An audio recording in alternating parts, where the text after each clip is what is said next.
Good evening and welcome to the Psychic Coffee Shop. I'm Aeson Knight, and joining me tonight is Kim, a spirit doula.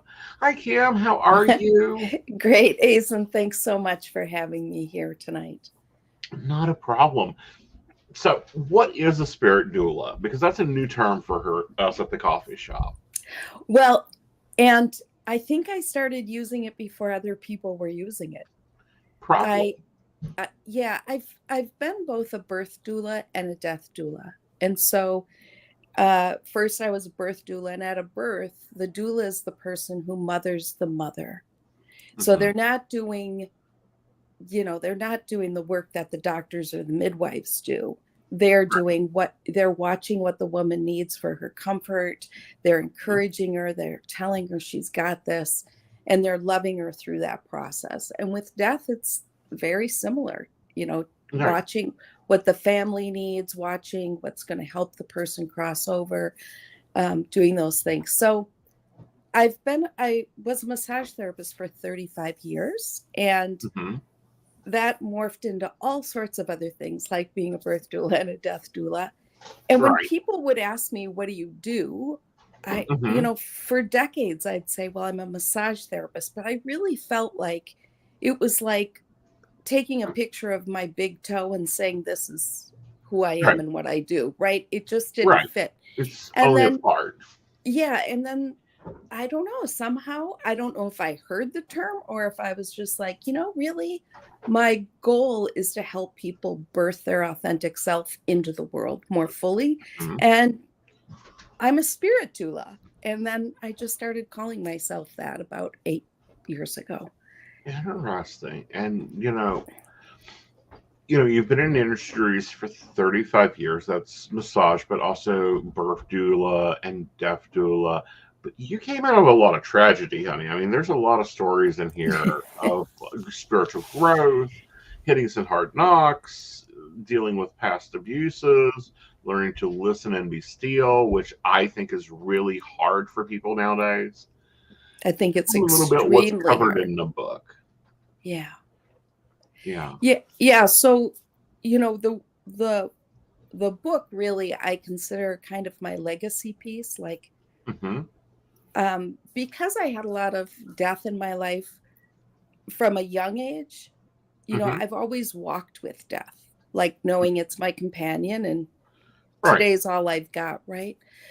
Um, and so I always ask myself this question, or I often ask myself this question.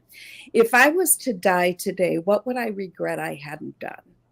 Hmm. And that book kept coming up, and I was like, I'm not a writer, right? I don't know how to write a book, but it kept pushing at me, and finally I said, fine, I'll do it. And took 17 months and wrote it. And it's really a culmination of so much of my studies over 45 years of Hmm. trying to shift that paradigm from Right. uh, the one I grew up in into one of joy and love Hmm. and purpose, right? Right. So I've worked with really amazing people who I consider masters Hmm. in their field. And so every one of my chapters ends with a tool of transformation that I gleaned from those people. Right. And homework. And homework, right? So that people have a way to learn how to meditate if they're not comfortable with that, or a way to shift beliefs that just don't um, fit them anymore, or a way to stay connected soul to soul with someone who you have to create healthy boundaries with, and maybe can't be around them on the physical plane, but how do you stay connected soul to soul? Right. um, yeah. Yeah. And what I really like about it was the formatting. It's easy to follow. It's a quick read, guys. This is a weekend read, but it's going to take you a good while to go through and do the homework. Like, this is a multiple visit book. It's got color, it's got nice pictures, but it's also got, different poetry and different works there and different exercises like in listening and doing that type of thing. But then you also have a deck. Yes. my Spirit Whispers deck that goes with my Spirit Embrace book. But I mean, it's a piece all of its own, but Right. each card, there's 32 cards. Each card has a piece of my photography, Oh. with Right. something I've heard, what I call Mm-hmm. spirit within me or my soul, say to me Mm-hmm. when I often journal when I'm nervous about something or Mm-hmm. struggling through something or celebrating something. And I may be asking a question, or how do I do this? What should I do? And then write what I hear back. And Mm-hmm. so I don't think those messages are just for me. Right. So each card has a little message that Mm-hmm. goes with the photo. Right. So how do they use these?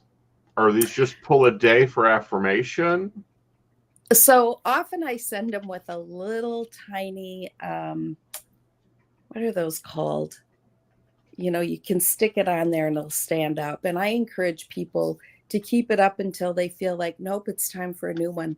I've had Mm-hmm. psychiatrists and psychologists use them in their work. Therapists use Mm-hmm. them at the end of a session. And one of my clients, who's a psychologist, said, Kim, it's uncanny. At the end of Mm-hmm. the session, I'll have them pull, and they started asking, do I get to pull a Mm-hmm. card?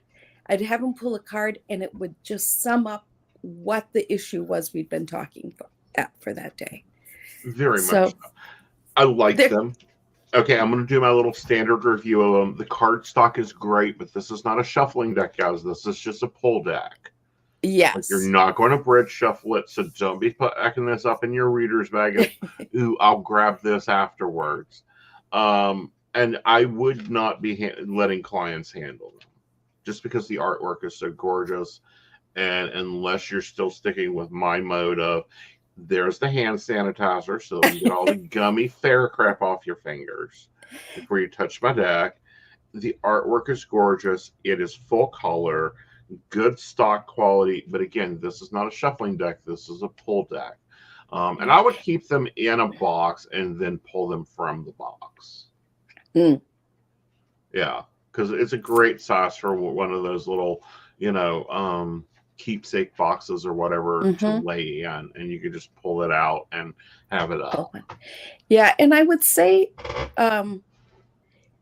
lately I've had them now since 2018, but lately I've been thinking about them as I've been sharing them with clients, that they're kind of the voice of a really deeply loving parent, reminding you of your goodness, your worthiness, to stop and take time to just be.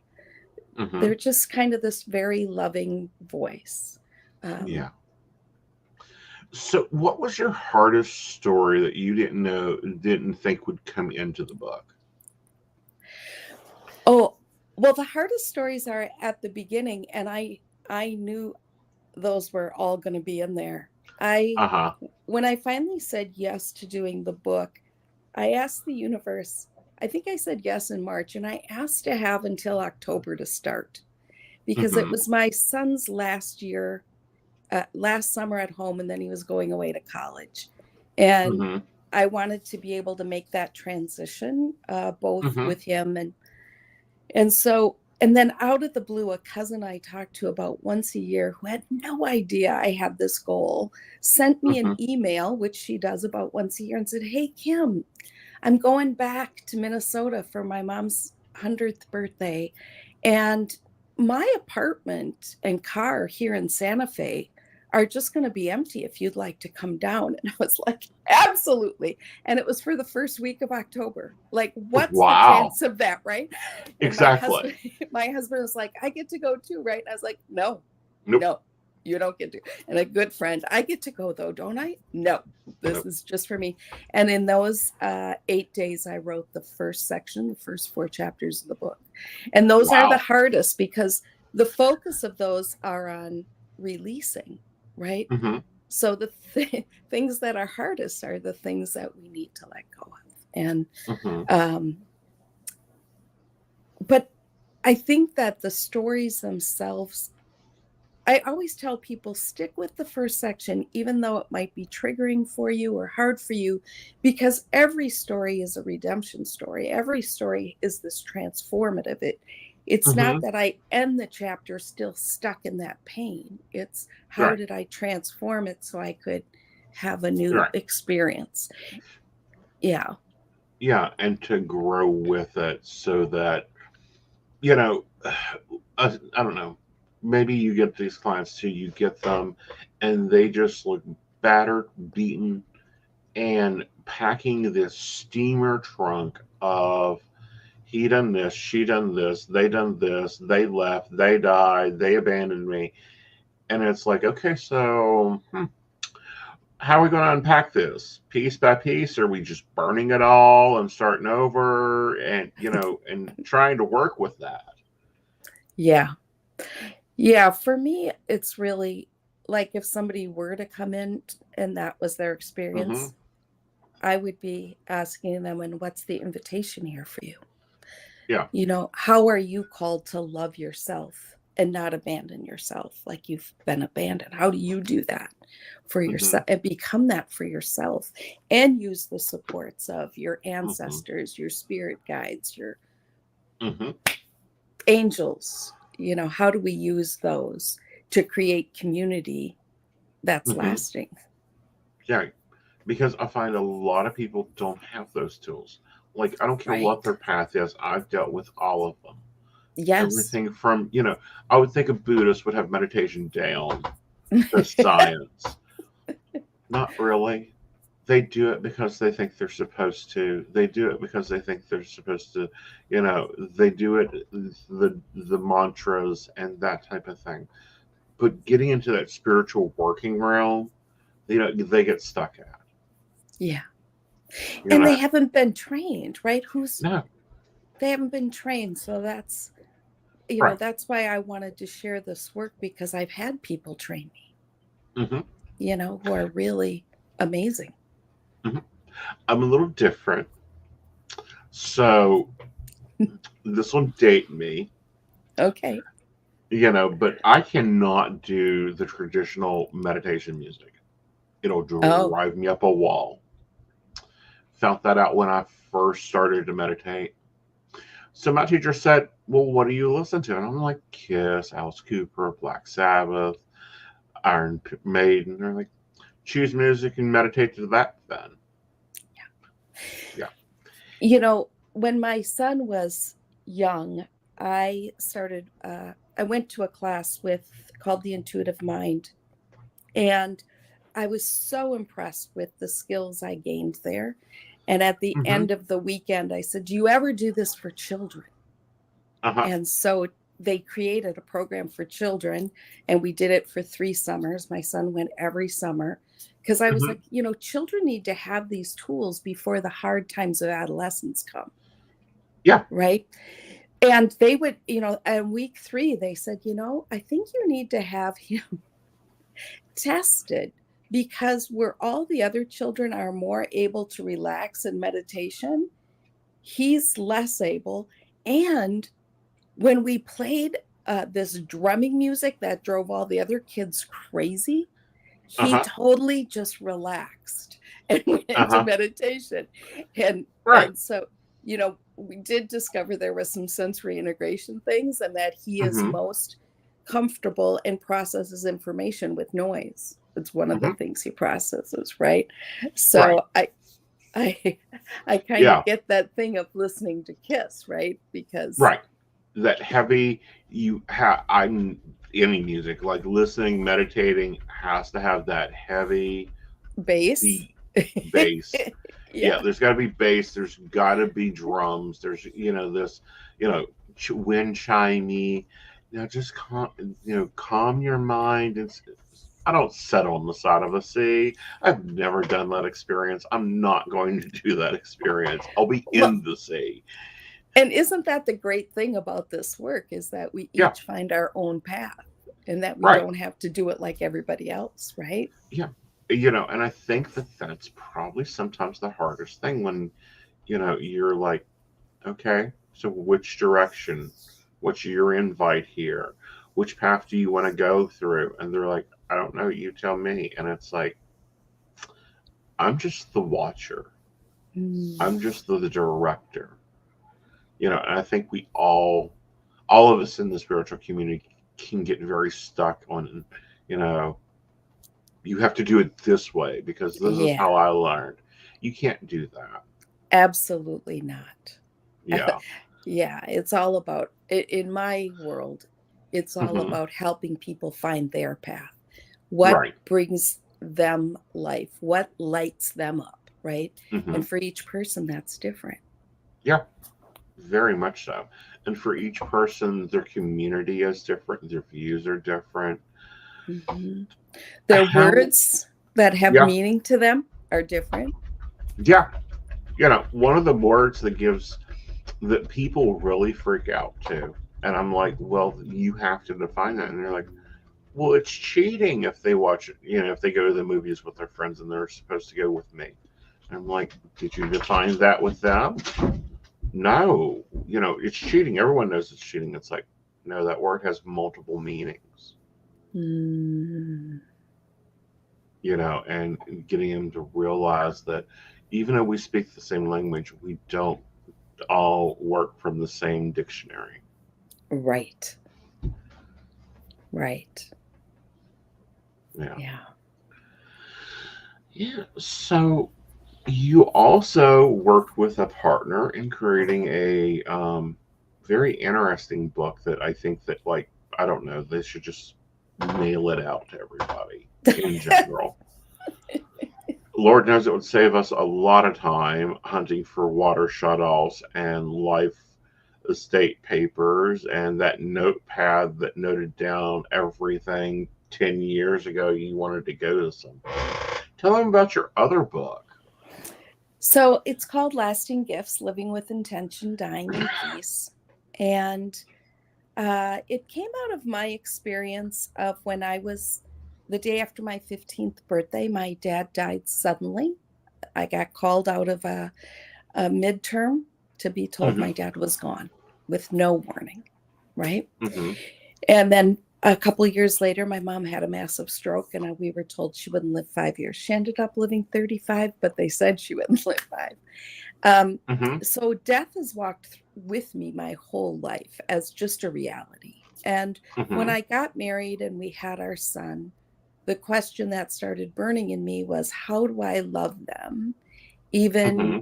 in the worst moment? Even, if I have a illness where I'm not able to communicate, or I die, like, how do I make that as easy for them as possible? So I approached my friend Shan, who's an organizer, and said, do you want to help me write this book? So we wrote Lasting Gifts, and it's 9 sections, and each section Mm-hmm. has a different focus: final celebration, essential information, um, Mm-hmm. you know, attorney stuff, all of that. Here's the people Right. to call. And when I have 7 siblings, and they all got a copy that Christmas, and they all looked at me, as often happens because I'm a little different than my family. They all looked at me like I had 10 heads. But then Mm-hmm. when my mom died, about a week or month later, one of my sisters called and said, okay, we get it now. Mm-hmm. Mom's funeral was amazing because she picked out the readings and the music and designed that. And Mm-hmm. it was one of the most beautiful services they'd ever been, because it really reflected her, not who Right. they thought, right? So I don't know if people have ever been at a memorial service for someone and thought, where did this music come from? This Oh yeah. doesn't fit that person at all. Or, you Uh-huh. know, Yeah. so If it's I hear "Go really, Rest High on the Mountain" one more time, I'm gonna scream. yeah. And, some people, that's probably a good song for it. I don't know that song, um, but others, it would make them scream, right? And it's Yeah. not what they'd want at their service. So after that, then my sister said, we're all working on our manuals now. We're all getting Mm-hmm. that work done. And even my son, when he was like 18, said, yeah, I want to fill out a Lasting Gifts book. Like he Hmm. just, right? Right. For him, death is a no-brainer. It's not. I think Right. there's these superstitions in especially our culture that if we plan for it, we're inviting it. Right. Like we're going to make it happen, right? But if we Right. ignore it, that we're it's kind of Right. like when we get sick, right? Some people don't go to the doctor because they really don't want to know that they really are sick, but they know it, Hmm. but they don't, Hmm. right? So this manual just helps people get all of that in order and uh, as a gift to the Right. people they leave behind. Right. And it makes things a lot easier. Although you were sharing pre-show this lovely experience you've done with your mother, and I think that this, even though I've already done it with mom, I don't think that we'll do it again. But this sounds so fun. So I live in Washington State, but I'm from Minnesota. Hmm. And my mom, when we were talking on the phone one day, was saying, yeah, I want to go plan my funeral, but nobody will take me. And I said, I'll take you. Next time I'm home, we'll go funeral shopping. So Hmm. we went to 2 different funeral homes, which was brilliant Hmm. because the first one, even though I'd done all this work, they had 3 plans: Hmm. the cheap plan, the moderate plan, and the expensive plan, right? Hmm. And of course, we went to the moderate plan. And then we Hmm. went to the next one, and that guy knew we were shopping, so he told us the truth. Right. And we ended up saving a third of the cost Right. because we weren't making the decisions at a time of crisis. My mom didn't Hmm. die for 5 more years. We were doing it, and she was so funny. I'd ask her, "Do you want to be cremated or buried?" Because we didn't have things like human composting then. And she was going back and forth, and finally she said, I want to be buried because cremation just sounds too hot. And I was Uh-huh. like, too hot. You're not going to, but that's okay. Okay. Yeah. And she had 5 plots. She had 5 Hmm. cemetery plots. It's like, well, you better use one. That's all you get. So anyway, we went, and as we were walking around looking at the caskets, I said, Mom, I'd stay away from the ones with the white or the cream lining. And she said, Hmm. really? And I said, yeah, because let's face it, you're already going to look peaked. And I Hmm. said, I go for the pink. So we're looking at the pink, and then Hmm. she walks around, 10 more, and she sees a blue one. And she says, oh, I like the blue. And I said, you Hmm. do? And she said, yeah, what do you think? And I was like, well, let's check it out. And I took a pink pillow, and put it behind her head, and then put the Hmm. blue one and said, Mom, the blue looks beautiful with your eyes, but they're going to be closed. Go with the pink. It brings the color out of your skin. And Hmm. so she got herself Uh-huh. a casket with pink lining, and we went out to lunch, and she paid for Hmm. everything. That day, she paid for her whole funeral. So when she died, all those decisions were made. Hmm. And we just had fun with it. We Right. didn't let it be heavy, you know? Right. And I think that it's highly important with the stigma that's been putting around it, Mm-hmm. the stress that has been added to the funeral, and then the divorcing from the family. They die either normally in hospital or Mm. hospice or a nursing home. You get the call at 3 in the morning, guarantee it's 3 to 4 in the morning. Most spirits decide to leave. You show up, you have to make these quick decisions. You have to go, okay, if you're lucky enough to be like resided into a Pacific area, like our family, we are, one Pacific funeral home. This is Mm. who everybody gets the funeral done by. We don't go to that one because it looks like Blanche Devereaux's bedroom from the 80s, or this one doesn't do the makeup well. And there's so many choices to be hit and to hit correctly. I think it took us like 3 hours the last time we had to plan a family funeral, because it's like, okay, which casket do we want? Are we putting them up on the hill? Are we burning them? If we're burning them, who are they going to go live with? what music to play. Oh, well, meet you in the garden, go rest high on the mountain. I have banned from family funerals. Don't even play that. Amazing Grace is another one. It's like that has been done so often. Let's not do that because they need to have a therapist by the door for all the other emotional memories that'll pop out. The mid up where you are, you brought up human composting, and then there's what is it? Water cremation. Yeah, I've just recently heard about that. I don't know any place that does that. But then there's also mushroom suits where you're wrapped in a mushroom suit, and then the mycelium, right? They break down Really? yeah, there's all sorts of really interesting things that are Right. coming out, Yeah. because we just don't have space to put everybody in a casket Right. and the whole embalming is so hard on the environment. Not only on the environment, but on the body. Oh, it's a horrible process how they do that. And I think that they just look so different than They if we do. can, right? Yeah. So I've been trained in home and family funerals, and that process is to help people do it at home. Yeah. And are you familiar with, well, if you're going to have them open, you have to have them embalmed. If they're going to be, and it's like, but they don't have to be involved. If you bury them within 3 days, you can keep them on a 1/16 of an inch of dry ice from underneath their torso, because then that keeps things from decomposing. Yeah, but you don't then have to be embalmed. Yeah, right. But funeral homes will tell you, and this is why like books like this one, Smoke Gets in Your Eye, are so important, and it's because some states have it. There's certain laws, certain things, but there's other states.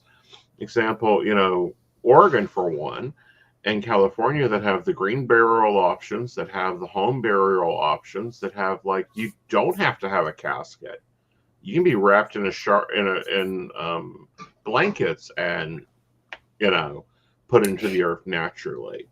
And you don't have to whisk the body away as soon as the person takes their last breath. Yeah.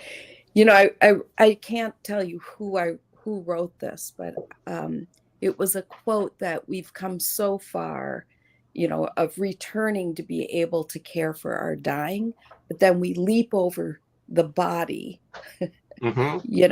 as soon as they're dead. We leap over that and then just do all that. And I really encourage people to, stay with the body for a few hours. Let people come and say goodbye before the person's embalmed, it's just such a beautiful process.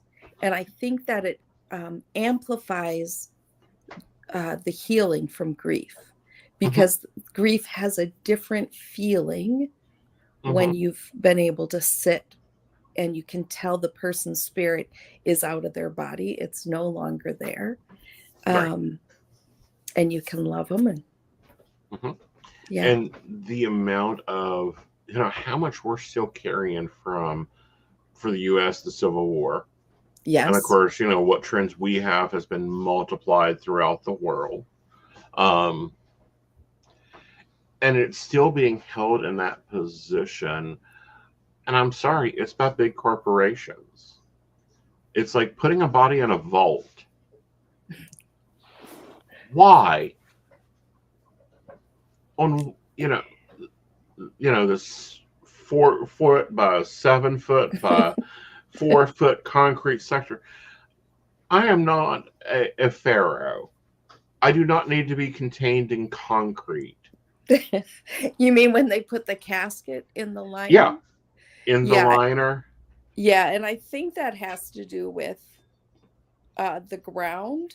But what they do is they try to sell you beautiful ones that are sealed and are this and are that. And you just need a very plain one to just hold the earth, right? Right. Yeah. And those are the kind of things that the second funeral home told us the truth about. Right.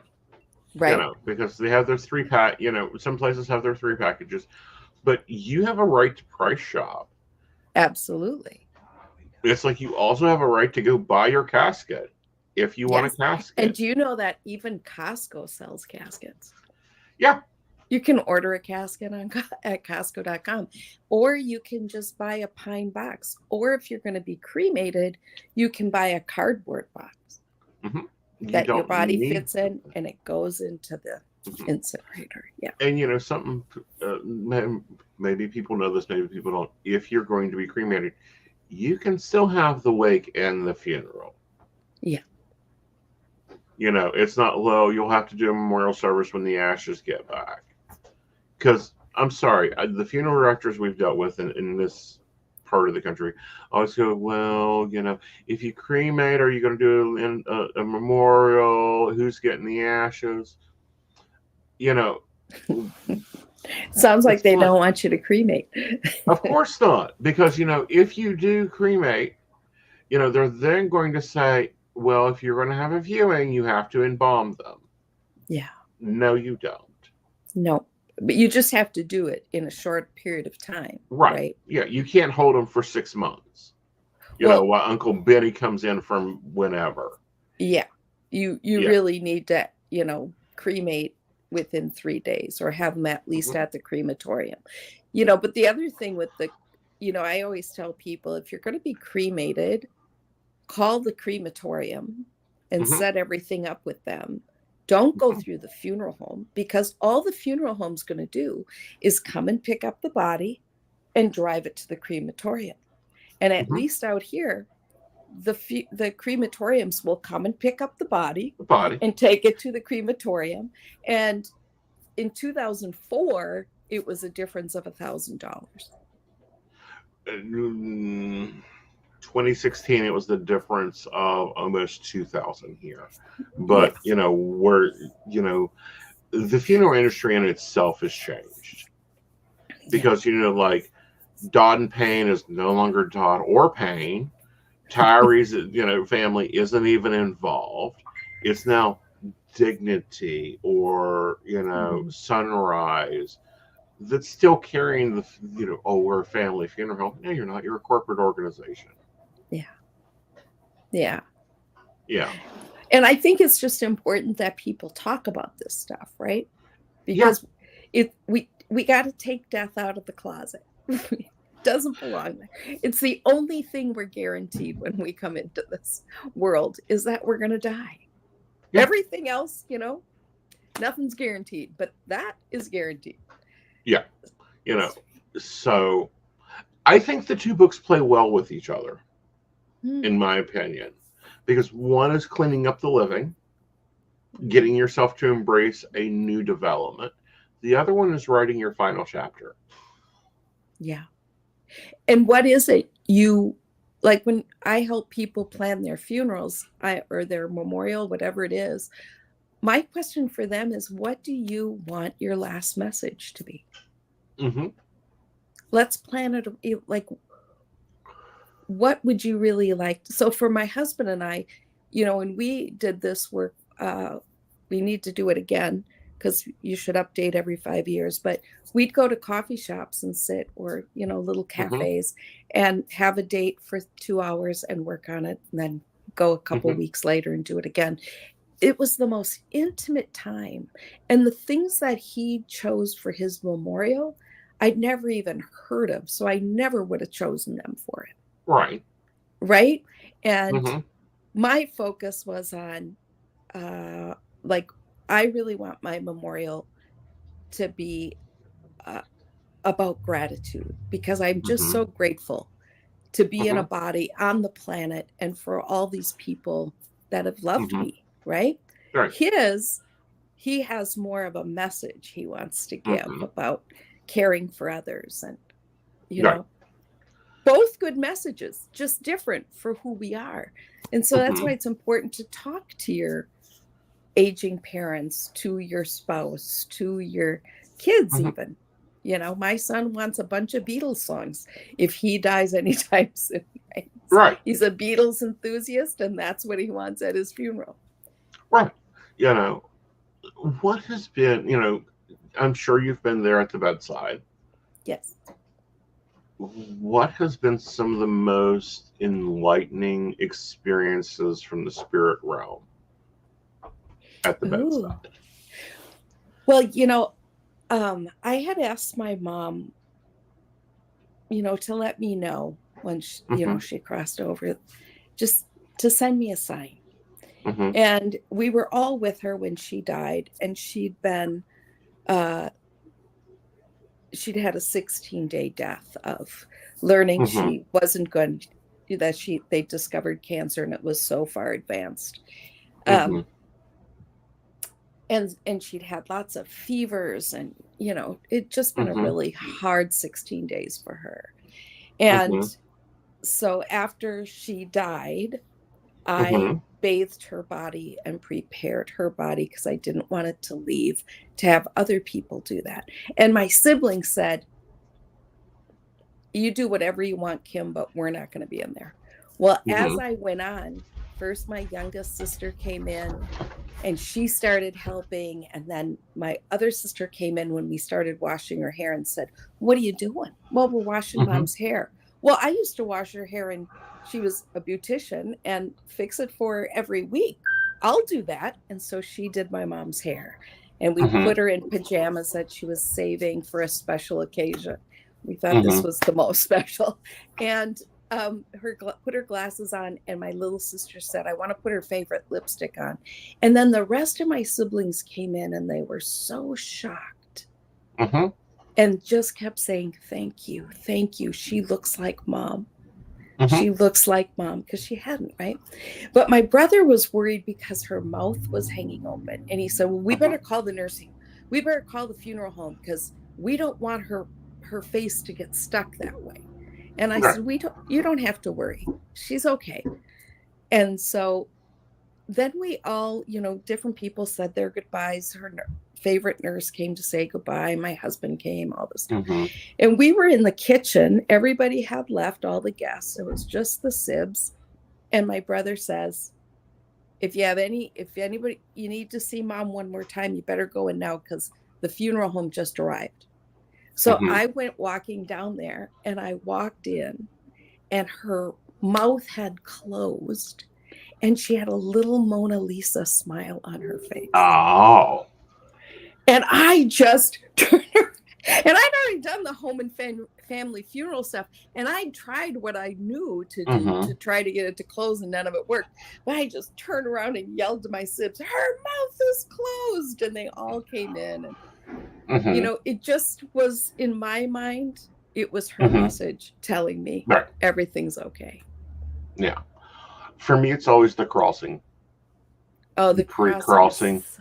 the pre-crossing communication, like you know them being in both worlds. Because for some reason, the ones that I've been at bedside with, they take time. They can Yes. see the other world. They get used to the other world before they step out of their carcass.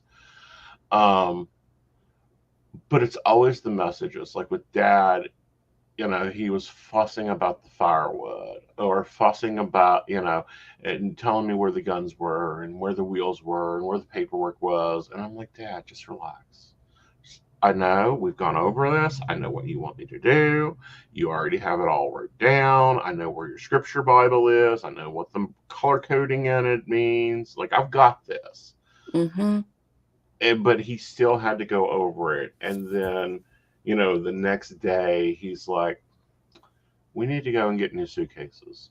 And I'm like, you've not left the bed for 3 months. But You he knew know, the big journey was coming. exactly. And I used to work nursing, and we always, like, they would always, and this is something for families that are really hard to get. You can always tell when they're getting ready to go. because the automatic, like, it's normally like 72, 48 hours before they'll have one last really good day. Absolutely. Yeah. I don't care. Alzheimer's, they suddenly come through. And Yeah. it's like, okay, Miss Jenkins, nice to see you joined us today. Um, yes, it is dinner and not a problem. I will see that you get extra pineapple today. And that type is really hard for the families. Yeah. Yeah. If they don't understand that this is a natural part and it means Mm-hmm. we're getting closer, it's not that they're getting better, Yeah. but people get this hope, right? Mm-hmm. Like, oh, they're getting better, or, she recognized me, or, this Yeah. happened, or, you know, patients that had not walked in years. You walk in and the bed alarm is going off and they're getting dressed to go to work. And it's like, Yeah. no, honey, you don't work anymore. And I really see that day as the gift, right? In Mm-hmm. the midst of this grief, that all Mm-hmm. of a sudden you get to see the Mm-hmm. person Right. again. Yeah. My mom hadn't eaten for many days, 3, 4 days. And they told me, Mm-hmm. she was going to die probably by the weekend, but she didn't. She waited till Wednesday. But when I got back to be with her, Mm-hmm. my sister-in-law walked in with a pie, and my mom heard pie and yelled she was in her bed, yelled to, Mm-hmm. to where the front door was, pie. He said, Mom, do you want some pie? Yes, I do. And then my brother Mm-hmm. came in with some fried chicken. And she was like, chicken? And so she had this meal, and we laughed so much together. And we had Mm-hmm. this beautiful few hours. And Mm-hmm. then after that, she went unconscious and was Mm-hmm. unconscious till she died. But Mm-hmm. it was just this gift of getting to see her silliness. And, Mm-hmm. They're she didn't eat entertaining it. most. Yeah. And it Yeah. wasn't she didn't eat like, a chicken breast or something, just a few nibbles on a Mm-hmm. chicken leg. But yeah, the other thing that was really interesting to me when she was unconscious, my son was 7, I think. And Mm-hmm. he wanted to say goodbye to Grandma Jane. And we were sitting there next to her bed, and he looked at me and he said, she's more there than here now, Mom. Mm-hmm. And I just thought that was so insightful that, yeah, like you said, they go over to the spirit realm and then they come back Mm-hmm. in and they go to the spirit realm. And it feels to me like on those good days, right? That Mm-hmm. they've been in the spirit realm and they come back for a final Mm-hmm. goodbye on the physical realm. Right. Yeah. Yeah. Kind of, if you've ever traded cars, and you'll go and you'll clean the car out and get it somewhat ready. But, there's always those few little things that you've got to keep in the car until you trade it. Yeah. And then there's always that one last, okay, we got to take it for a drive. We got to take it to the car lot, whatever. Same thing with the human body, in my opinion. Yeah. One other death story is a client of mine died a few years ago who was in her 90s. And I got to walk with her very intimately because she had to choose whether to have surgery or die. And so Mm-hmm. helped her make that decision, hear her own voice, make that decision. And then was at her home for 13 days while she crossed. Mm-hmm. And she had a brain bleed.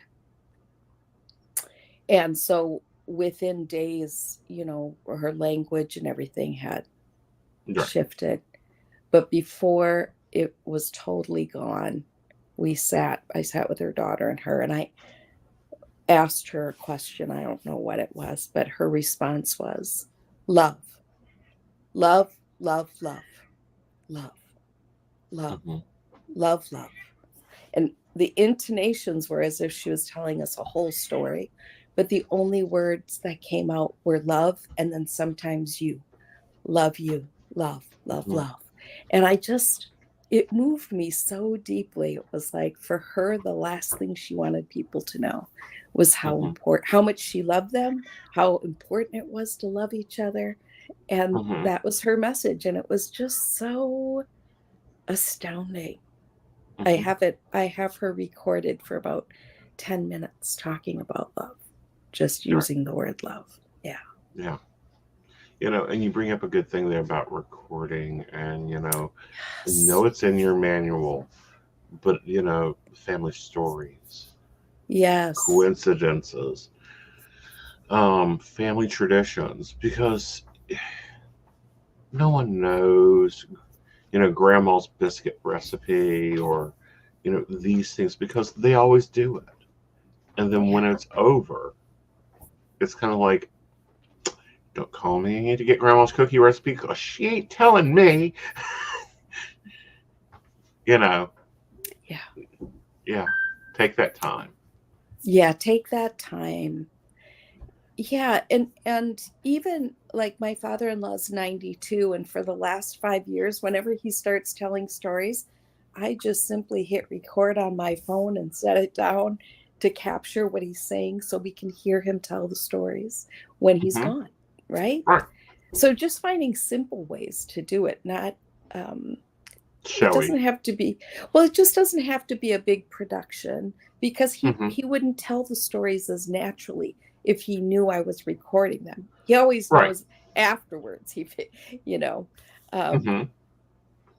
that. And the other thing that I has come out of the last few years, and we lost many people, and um, I found myself one day really anxious. My husband, I think it was, no, it wasn't, when he was having some tests done, and I thought, what's the worst case scenario? And I thought, we both die and our son's left with this house of stuff, and he Hmm. doesn't know what he can't give to Goodwill Right.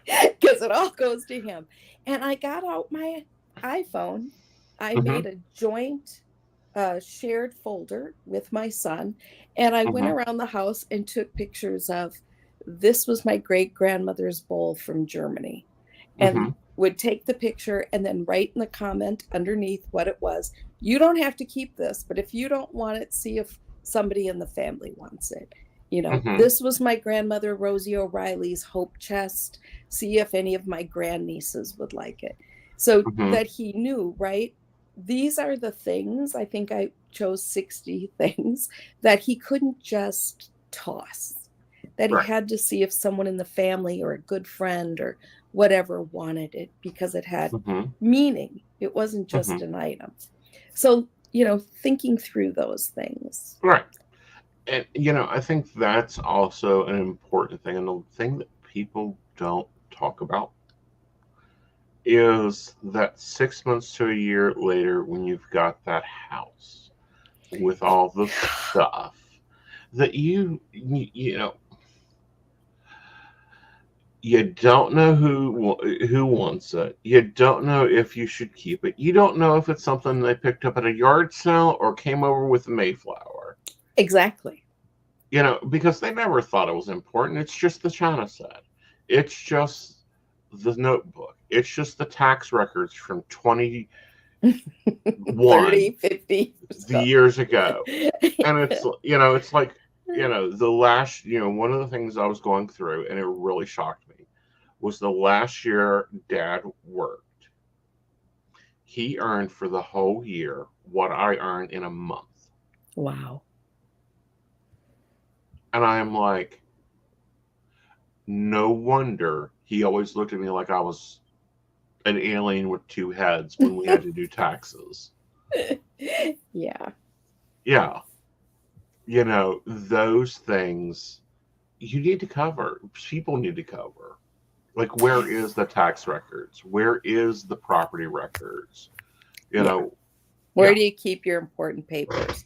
Because when people get to that part of our manual, where do you keep important papers? What often happens is they get all the important papers together and have them all in one place, so that Right. when you need the important papers, your house is on fire, you can grab them and you can get out the door, right? Mm-hmm. With what you need. Yeah, I think that's very important to just Well, take the time. that's to do it. And you said Yeah. every 5 years. Does that Yeah. include like living wills, power of attorney, I medical think and that you financial at least need deliverables? to review them, Okay. right? Mm-hmm. Because what you wanted, like 5 years ago, I didn't know about human composting, say. Mm-hmm. And that's what my husband and I at this point say that's what we want done when we die, right? Mm-hmm. So things change. There's whole areas in our will of what happens to our son. Well, he's Mm-hmm. 25 now. Nothing happens, right? He doesn't. Right. So, You know, there, and and people don't get this, but it causes some quagmires. yes, it does. And You the more know, people in your family, the more quagmires. it does because one of the pieces of Dad's will is like he had all the pets listed and that they were to stay with the home Oh, until they naturally crossed. Two of them beat him to the punch and moved to the other side before he got there. And I'm like, what do we do with this? And the county clerk goes, just cross it off your to-do list. yeah, it's already done. Yeah.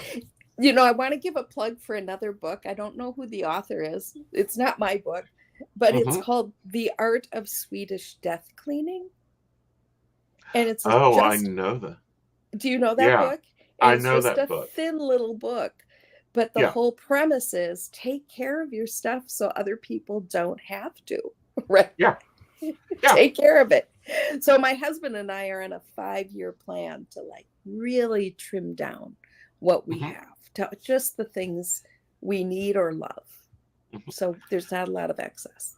How much trouble have you seen it from your clients that move states before they decide to exit? Like for us, we're on the West Coast, so they'll move from here to Florida. I haven't had any experiences with any problems with that. Okay. Because, like, I know with a lot of, like, medical power of attorneys, the paperwork is different between here and Florida. Or from here, they won't enforce, like in Florida, they won't enforce my medical power or emergency medical power of attorney on my husband because it's not within their state. Okay. Yeah. That type of thing. Because, that's a whole new ball game almost every 2 years now. Yeah. Yeah. And I've just purchased from Susie Orman some medical power of attorney stuff that she created a packet for parents of adult children who aren't partnered. So like our son, and he lives right now in Minnesota. We're in Washington. Something happens to him. We're not, they don't have to give us any information. No. Because he's over 18. Yeah. So, and I don't think our young people think of that. So the young people we have Christmas with are all going to get a little packet to decide who's going to make medical decisions, who's going to make financial decisions, who can have access to my records if I am unable to communicate. Right. Yeah. And that's highly important, but also having the other discussions too. Yeah. Like, are you doing life support? What level of life support are you going to? How long do you want to be on it? Do you want a feeding tube? These are all talks. I don't care what age you are. You need to be making those talks. And there's a great document called My 5 Wishes that is valid in almost every state. And it, the man who wrote it after having spent time in Calcutta at the Home for the Dying and Destitute. He was an attorney, and he created this so that it had simple language. So it was easy to check the box or to write in. So I often encourage people to look at that document because it has less legalese language and more clear language. And even if they then are still meeting with their attorney to do stuff, and they want the Right. ones with a lot more legalese. It's very easy for the attorney then to see, right? It's going to Okay. save them time with the Yes. attorney, and And money. a And lot money. of money. It Yep. saves them an hour of discussion. That's a chunk of change. Yep. So that's a great document. Very cool. So you Yeah. currently take coaching clients? I And currently take coaching clients both in person and virtually. okay. Yeah. And then, as I told you, I'm not doing group work right now because I'm Right. focusing on healing my brain from 2 concussions. Yes. And so group stuff, I'm learning so much that I wish I'd known 35 years ago when I started my massage therapy practice and treated so Hmm. many people with concussions. And now I realize I just didn't get it. And keep asking, why didn't I get this lesson 35 years ago? Well, because we It would got have been told helpful. 35 years ago, give them aspirin, keep them awake for 4 hours. If they're cognate, send them to bed. Yeah, that's true. So, so I'm not doing group work right now, but that may happen. Hmm. I really feel called now to Hmm. just really focus on continuing to write. Hmm. And my next book will be a book on what I learned about parenting from my Ooh, son, cool. from parenting my son. So similar, it's kind of like another Spirit and Hmm. Grace book in that Right. it'll have stories followed by the lesson, followed by. Right. I So, love that format because, I can sit and read a book in like an hour, maybe mhm. 2. But the exercises, you have to stop and actually think, what did you just process? Yeah. And what I find is people tell me one of 2 things. Either they say, "Oh, I'm going through the book slowly because I really want to do the exercises. And Hmm. so I might stay with that exercise for a week or 2 before I go to the next chapter." And Hmm. then other people say, "Oh, I read it in a weekend and now I'm going to go back Hmm. and reread it and do all of the exercises, but I wanted to Hmm. get the stories." And Right. and I'm always like, and you don't have to do all the exercises. What are the ones that are calling to you? Right. Do those first. Hmm. And see, the cool thing about this is, even though the book flows lovely, you can jump into wherever you need. You Yeah. know, you can pop in, and if you're needing to work on grief, you can go right to the section on grief, or trusting the urges of spirit, you can go right to that section, and it stands alone. It's almost Yes. like And a group of novellas.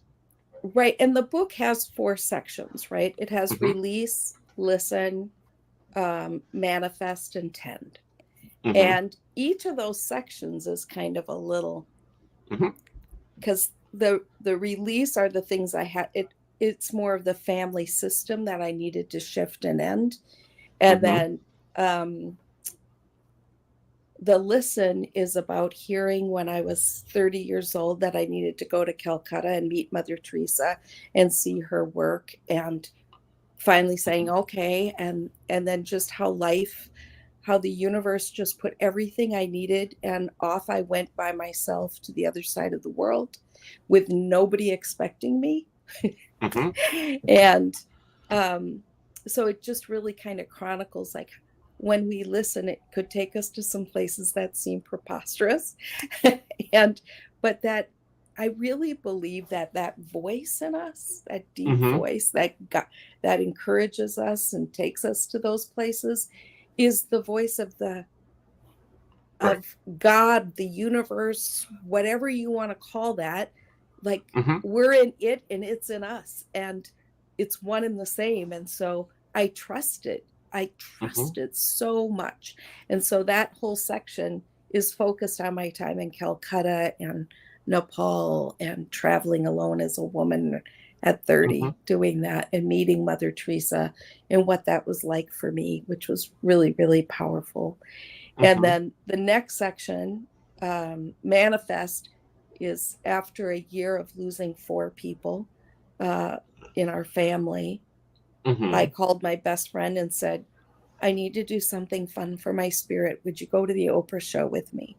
And not even knowing like how one does that and how things unfolded. So we were able to get tickets and, going, and I wanted to go to 2 shows and they'll only give you tickets for one. But at the end of our show, they said if anybody had preteen children who could come the next day to come and talk to the producer. And my best friend had 4 teenagers. I was like, come on. Let's go. And then it ended up that after she talked to Kathy, she turned to me and said, how about you? So the show was going to be on leaving children home alone. And I said, oh, I only have 1 child and he's 6 and I don't leave him home alone. But I was left home alone by the time I was 8. And I was babysitting a newborn and a 2-year-old late into the evening by the time I was 8. And they just started asking me and interviewing me and asking all these questions. And then the next thing I know, they called. Kathy answered. She had a cell phone, so they were talking to her, and she hung up and she said, that was the producer of the Oprah show, and they want to pick us up tomorrow in a limousine at the museum when we're done there, and they want to interview you on air. And I was like, what? Like, she didn't even ask me if I was. She was just like, yeah, Kim's doing this. So, that was crazy. And then from that, I ended up going to South Africa and studying the AIDS pandemic. It was just like how this one yes, which was my spirit needed to do something fun, and I honored that, led to all these other yeses that in the end had me going to South Africa, and then a young woman. Well, she will be right back. There she is, coming back in. Welcome back. Anyway, so, many years later, a young woman who from Lesotho came and lived with us for a year, and she's been our daughter of the heart ever since. And we talk regularly. And so all these things, right? How one yes to our spirit leads to so many other amazing things happening. And then the last section is tend, and that's really focused on creating the family of my dreams and the life of my dreams, and how when we create and manifest something, the tendency is to quickly, okay, now what? Instead of really tending and enjoying what we've brought into our life. So that's the book in a nutshell. It is in a nutshell, and it's a very small nutshell because there's a lot of growth and work to occur throughout the book. And I think tending is probably the more cornerstone for where I'm at. It's like, those little threads, those little yeses, like, yeah, I'll do a podcast. Yeah. It started, example, we're in our anniversary month. Sure, I'll come. How many years? We're going on 15. Oh, the anniversary for the show. Yeah, the show. Me and my partner is going on 7. But, that little yes of, yeah, I'll come do an interview. Sure, I'll come join you. Oh, yeah, I can take over for the week while you're off doing yada yada. Leads to the next thing and leads to the next thing and leads to the next thing. And I think that we as a society has forgotten what yes is, where yes comes from, and learning to follow that urge, because, we got GPS that tells us every turn, every move we make,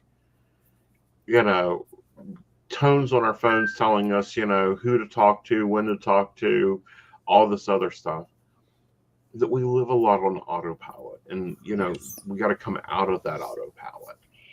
And we forget that every yes is also 1,000 no's. Right. And that doesn't make the yes bad. It's just to say yes, like when you said yes to your partner, right? You were saying no to all these other partners, unless you two are in a polyamorous relationship, which is great too. But even that has its limitations, right? So it's like even that's in 10,000 no's. Right. Because we are polyamorous, but at the same time, it just multiplies. Right. and the amount of energy you can put into a relationship, right? Right. I always, my friends who are polyamorous, I just say, that is so great for you, but I'm just too damn lazy. I can't. It would just be too much work for me. I can only handle one partner, but you go for it, right? Yeah, but and that's that's a great response when we hear that so often. It's like, I can't do that. It's too much work. That means you're actually doing the work in your relationship. Yeah. Right. I know a lot of young people who are polyamorous, and I always think that they're just breaking new ground. And I just honor that because they do it so consciously. Mm-hmm. And the conversations, and I'll just say to them, I just take my hat off to you, because for generations, what's happened is people have had multiple relationships, but hidden. Yeah. They didn't, and then their partner finds out and feels betrayed, right? But you're putting out what you want and you need, and that person has the chance to say yes or no to that. And that's just really, I find it to be quite beautiful. Right. And there's also that, well, I have to go to that work dinner for him. It's like, I am tired of chicken salad. Do you want to do it this time?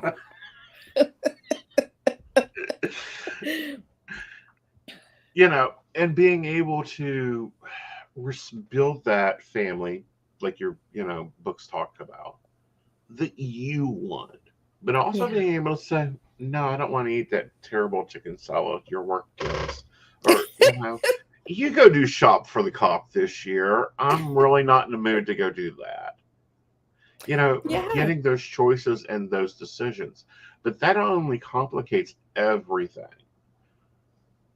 Who gets the retirement, who gets the Social Security, who gets the how, are you, because I'm a hinge. So do you want the house or do you want the house? If you take the house, then do you want the cars? And death planning, it just multiplies it. It does. Yeah, it does. But it makes you have those serious conversations and those serious thoughts. Well, I wouldn't say it makes you, but it offers you that opportunity. And I'm sure there's plenty of people who ignore the opportunity, but you're not. You're consciously looking at it. Right? You're consciously making choices now, which is, that's kind of my whole gig, is encouraging people to be conscious about their choices and to do them well. Yeah. And to do them the way they want them done. Yeah. Yeah. Well, darling, it's been great talking to you. I cannot wait for your next book to come out on parenting. You. That will be fun. And then, maybe one on love. Because this message and this one, even though it's a spirit embrace, there's a lot of love in it. Yeah. It is a message of love. Yeah. Right. Thank you so much, Aeson. It was so fun to be with you tonight. It was. And come back anytime. Come back anytime. Would love to have a cup of coffee with you. Now, guys, her link is in the show descriptions for our podcast, for our rewatch audience, for our active audience. It is over in your top chat. Go check her out. She's got sessions, books, and it's a really get on that mailing list. Yeah, it's really easy because it's spiritdoula.com. So as long as you can spell doula, you got it. And easy. It's DOULA. It's correct. One of the easiest words to spell. Yeah, and you can also get to it by my name, KimKalala.com. I have like 10 different. Right. You've got the marketing together. All right, darling. We're going to take a break, and I'll see you later. Okay, bye-bye.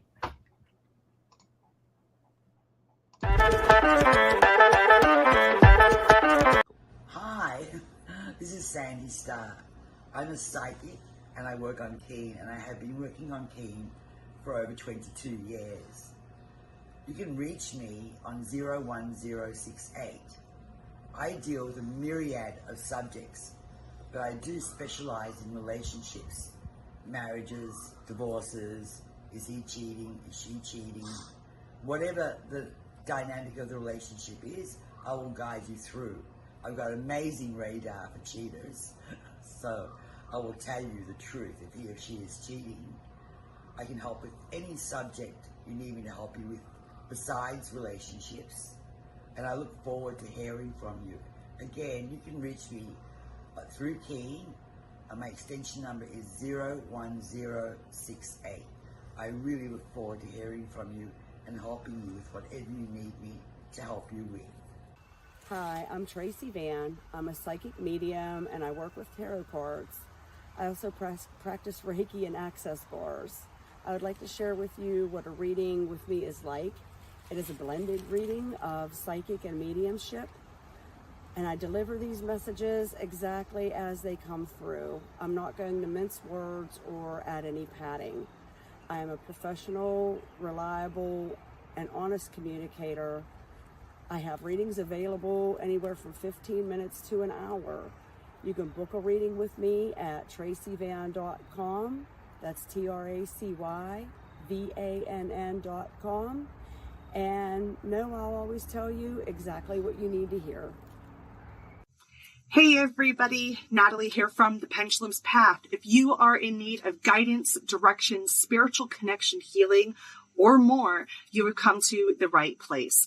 I have worked as a psychic and a medium for over 3 years, connecting people from all over the world with their loved ones, giving them insight and guidance into their current situations, their past healings, their blockages, and what they need to know in order for them to have a better future.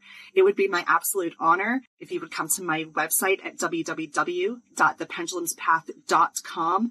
Visit my shop. I have a whole bunch of crystals, oils, balms, mystery boxes, and more.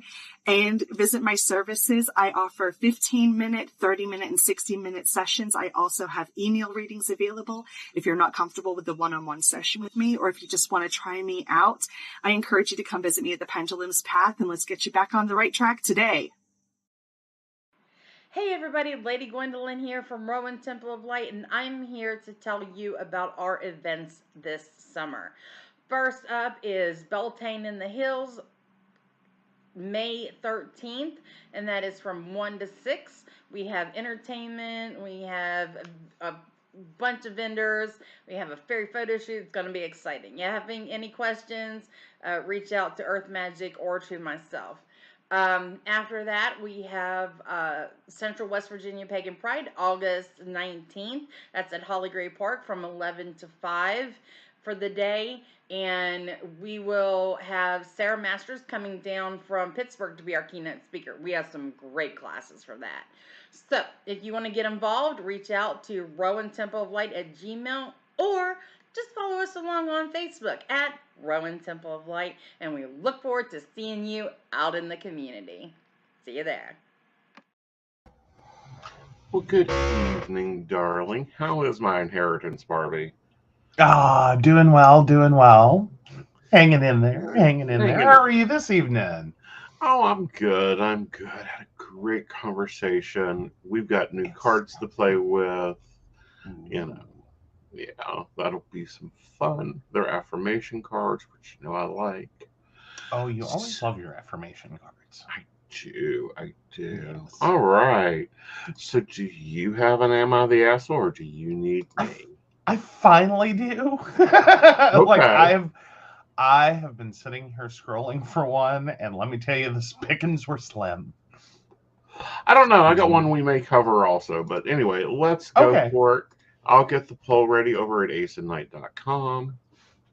All right. So, am I the asshole for telling my siblings to stay out of the fight my dad and I are having? My dad and I, 28 male, got into a fight recently after his 18th wedding anniversary vow renewal. The fight started because I declined to give a speech at the vow renewal, and my dad asked me why. I was not in a great place because during the vow renewal, my dad said that all other women that came before his wife were meaningless, and that he had to go through a lot of wrong choices to get to the right one. His choice of words were hurtful because my mom came before his wife, his first wife, the woman who gave him me. I was only a baby when she died, and my dad was young, 22, but he used to claim he loved her, and he told me his wife wasn't replacing her and he didn't love her more. But that is now apparently untrue. Maybe he said that because I was a kid, but sitting there listening to your dad talk about your mom as meaningless and knowing she's considered one of the a lot of wrong choices is not fun. I had nothing I could say after hearing that, so I declined to make a speech. My dad confronted me on it and then told me it shouldn't bother me. And why would I hate hearing the woman who raised me is his number one? I told him that I was 10 when I met her, so it wasn't like she replaced anyone for me. I never knew mom, but I knew about mom, and I had my maternal family, so I always loved her and considered her my mom. Apparently, my dad disclosed this to two of my younger siblings, 18 female and 17 male. After the first started, he continued to text or call just to tell me I had no right to be angry or to dislike his words. He said he should be allowed to feel how he wants about his romantic relationships. I told him to let it go and stop bringing it up. After I told him what, my siblings came to my house and said that we needed to talk. My sister asked how I could be mad that dad loved our mom so much. She asked how I could say she's not the most important woman in my life. She claimed her mom is my mom, and I can't claim otherwise. My brother said it wasn't fair to expect dad to love someone who died 28 years ago and keep her on the same level as their mom. My sister said I should apologize and told me to tell her mom I love her because she heard about the fight and she's upset about my reaction. I tried to stop the conversation before it could get to where it did, but they talked over me. So when I got the chance, I told them to stay out of the fight because it's between me and my dad, not them, and I did not want to fight with them. My sister told me it involved them because their parents' marriage is being attacked. I told her the fight between dad and myself was none of their business and to leave because I will not see things the way they do. They said I was an asshole for minimizing their business in the fight. Then my dad texted me saying I was grown enough not to dismiss my siblings like that. Am I the asshole? No, your dad is.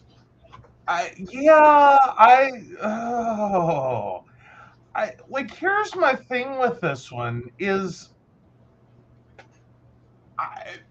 I think there's a problem here in which I don't think, Father Dearest is quite getting that what you said, which probably wasn't exactly what you meant, or maybe it was, wasn't something that your eldest child was going to want to hear. No. That you could have found many other ways to say what you said. Mm-hmm. To leave your first and second wife out of it entirely. Right. You could have called her the best choice you ever made. Mm-hmm. Or the luckiest thing that ever happened to you. There were a lot of other phrases you could have used. Mm-hmm. Right. Besides the line you went on. Right. And I don't think any of those would have bothered your eldest. Right. That there would have been, a clear understanding that, hi, I'm not dissing your mother, but I'm honoring my 18-year Right. American vow renewal wife. Right. And I think all of those would have been, no problem. Right. But boy, did you go out on a limb with that one. Now, the fact that the younger siblings are getting involved, and also the wife, I don't understand how you could not understand this. Right. That maybe you could think that your sibling, the OP, is overreacting or being, really immature, perhaps. Mm-hmm. You know what I mean? Like, maybe you could float that one to me and be like, they're being overly sensitive. Mm-hmm. But that seems like the least of their issues. They just want this full recognition that their mother, Mm-hmm. that basically they're one big happy family and no one ever came before their mother. Right. And that their mother's perfect. Right. And your mother was apparently garbage. And it's like, why would you ever think telling someone that is the right plan? Right. Well, you know what I mean? Like, but not the asshole. That's where I'm at. I don't think that he's the asshole. I think the siblings need to stop ganging up or arguing the case for the dad. I think the situation in general is ridiculous. A little bit. I think the dad made an invalid choice. Yeah, that was a horrible choice of words. Right. And I mean, not to recognize, like, when your eldest child is telling you that, like, I'm really bothered by this. Right. To not, like, sit there with it and be like, you might have a point there. Right. That was not a kind thing to have said. Well, not only was it not a kind thing to have said, because, kindness only gets you a cookie. Mm-hmm. It was the wrong thing to say to your child. Well, in front of your child about their mother. Well, because it also fundamentally, like, how far down the rabbit hole do you want to go? If, the mistakes before this wife include, OP's mom, then do you also consider OP a mistake? Like, should you not have had this child either? Like, I could see myself going down that rabbit hole and spiraling really quickly. Right. If I were sitting there with this. Right. Like, I'm not saying this happened to me, but I'm just saying I could see myself sitting there and hearing that and being like, where's this end? How long of mistakes are you making here? Like, do you regret having me? Do you regret having to take care of me? Like, because obviously, clearly, you regret having, met anyone but your wife. Right. I could see this very quickly driving a huge wedge into an otherwise blended, happily family. Well, not only that, but why would you invalidate your past relationships? That's what I don't get, especially when, they built you for the relationship you had.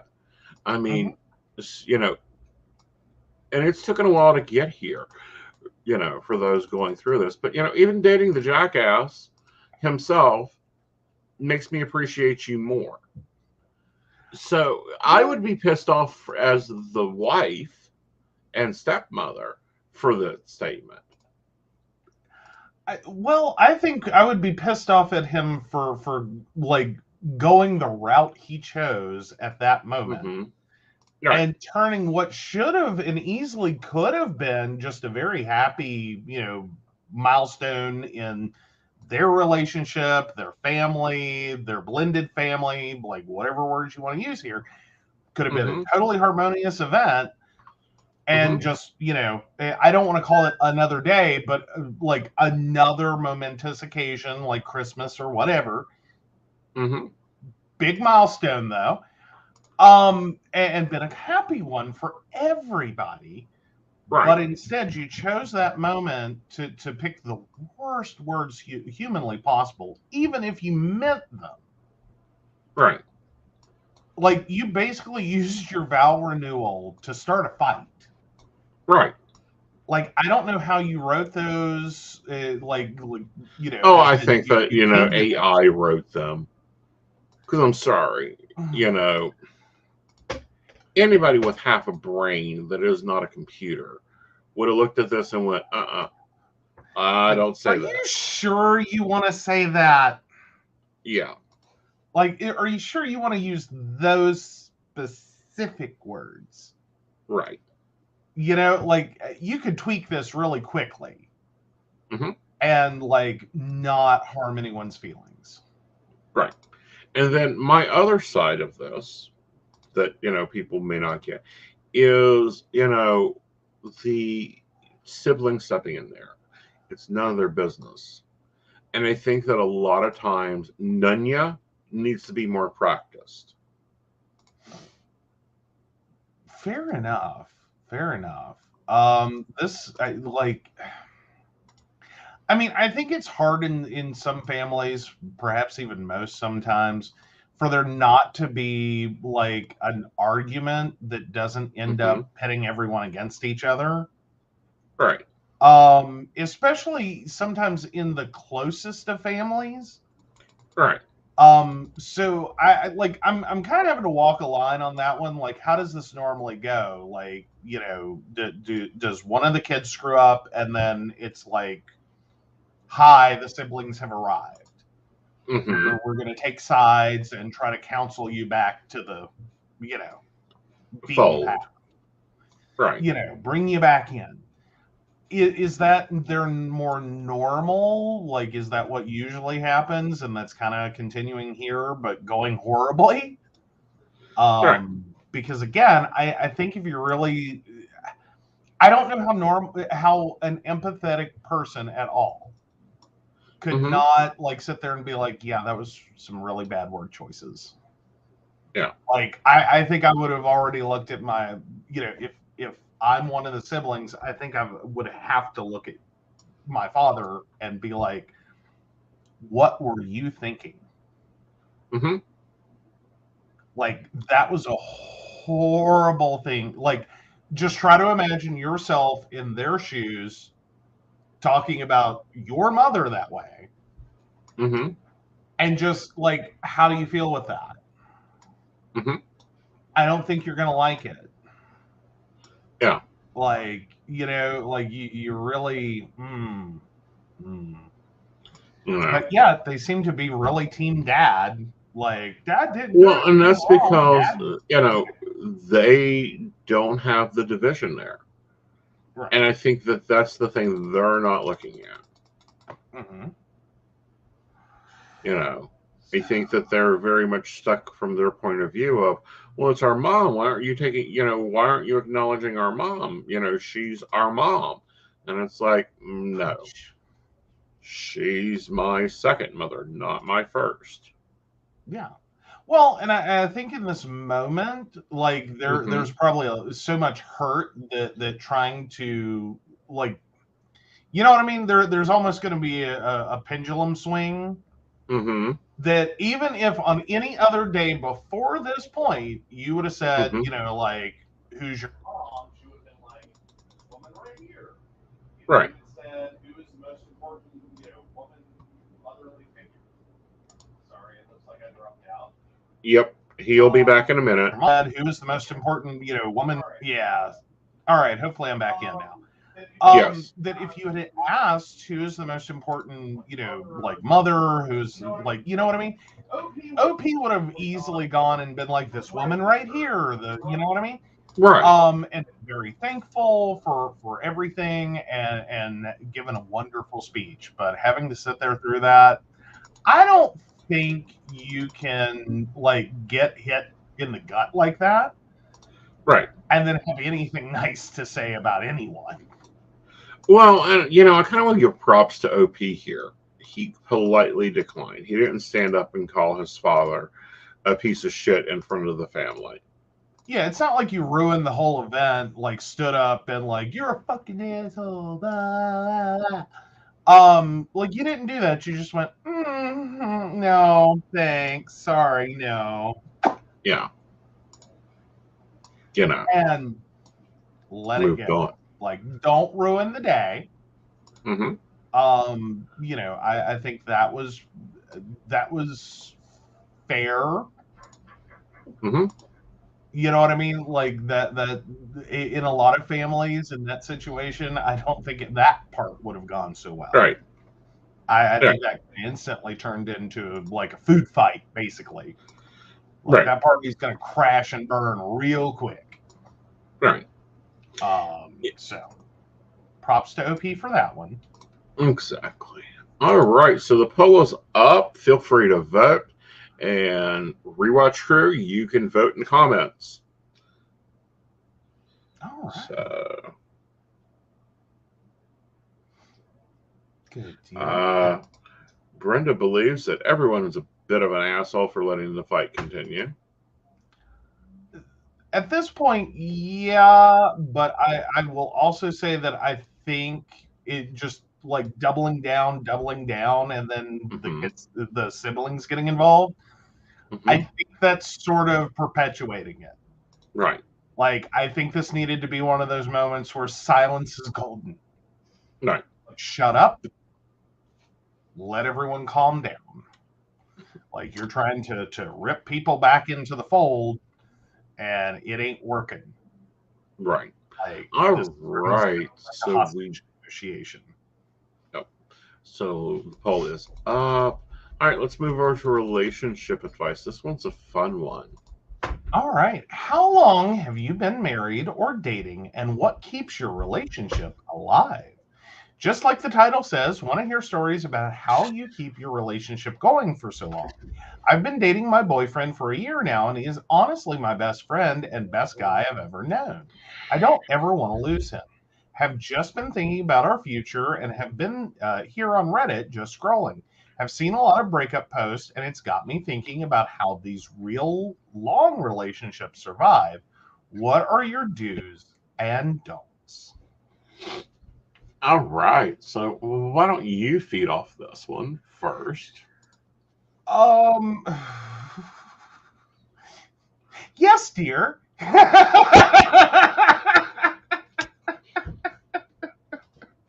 Sorry, that's always my best. Like, whatever you say, honey.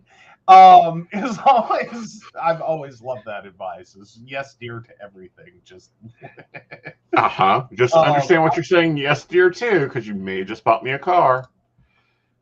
Does it matter? Not really. No, I mean, I think at some point you do have to just yes, dear, sometimes. I think that's an important one, and that you do understand that it may not be your thing. It may not be everything in a bag of chips, and sometimes you may see a situation and be like, I don't know about this. This isn't making me happy. Exactly. It's not like a total disaster, but it's not what I want.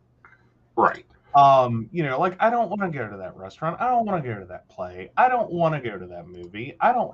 Sometimes you just have to suck it up and say yes, dear. I think that's an important one, is being willing to suck it up and say yes, dear. Sometimes I don't think you have to do that all the time. That's dishonesty. Right. But I think sometimes you have to look at someone and how much do they want this? Right. And like, how much do you hate it? Right. And if it's, if it's not harmful, if it's not horrible, if it's not, waterboarding torture. Yes, dear. Right. Absolutely. Yeah. I think it's scheduling. Like, sorry, every relationship. Schedule time for the relationship.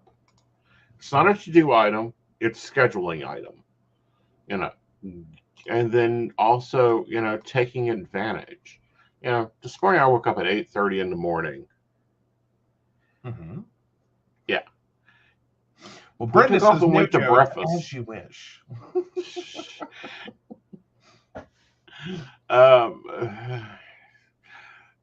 Depending on which mode I'm in, Brenda, for me. But yeah, no, so we you took woke off and up went early. to breakfast.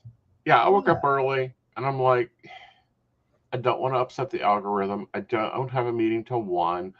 I don't want to clean the house. I'm aggravated. You want to go to breakfast? Sure. I have to say that may have been a yes dear moment. But you enjoyed it. not because I don't like the restaurant, not because I didn't want food, but I was having a whole moment where I was just like sitting on the couch, like I don't want to move. Mm-hmm. Because I was waking up, I was still working on coffee, and like the idea of getting off that couch at that moment was like, oh, you've got to be kidding me. Like, I'm not moving from this couch for nothing. Nothing. Okay. Yes, dear. And we went and we had a lovely breakfast. It did not harm me. It was not waterboard torture. I had biscuits and gravy, for Christ's sake. It was a good thing. But that's kind of what I'm talking about, is sometimes like that first thought or knee-jerk reaction of like, oh God, no. Which is where my brain was, because I'm not awake yet, and I've got coffee in front of me, and like I just want to sit on my nice warm fluffy couch and like have my coffee. And I could have probably easily looked at you and been like, "Are you serious right now?" Yeah. And you would have been like, "Okay," like, guess we're not doing that. Like, all right. So yeah. No, I would have been like, okay, I'll be back in a little bit. Potentially, yeah. You would have like potentially gotten like takeout, or but it wasn't what like you wanted. It wasn't what you needed. And honestly, once I got there, I was great. But yeah, that first 5 seconds of when you said it was like, no.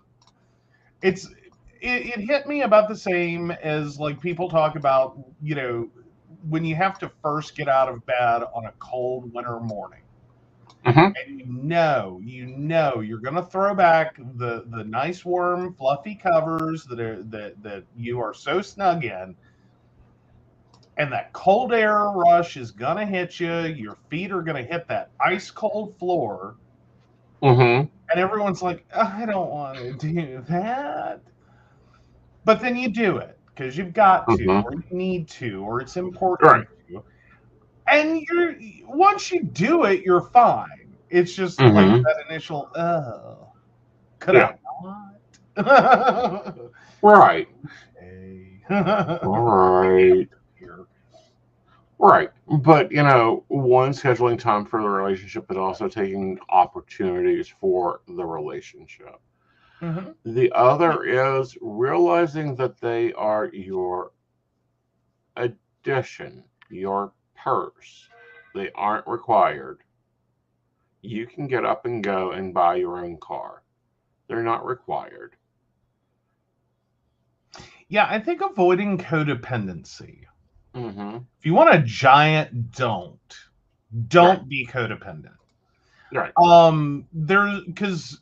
And I think with some relationships there's a problem there, that people don't understand what codependency is, versus doing things as a couple because you want to, you need to, you have to, you're supposed to.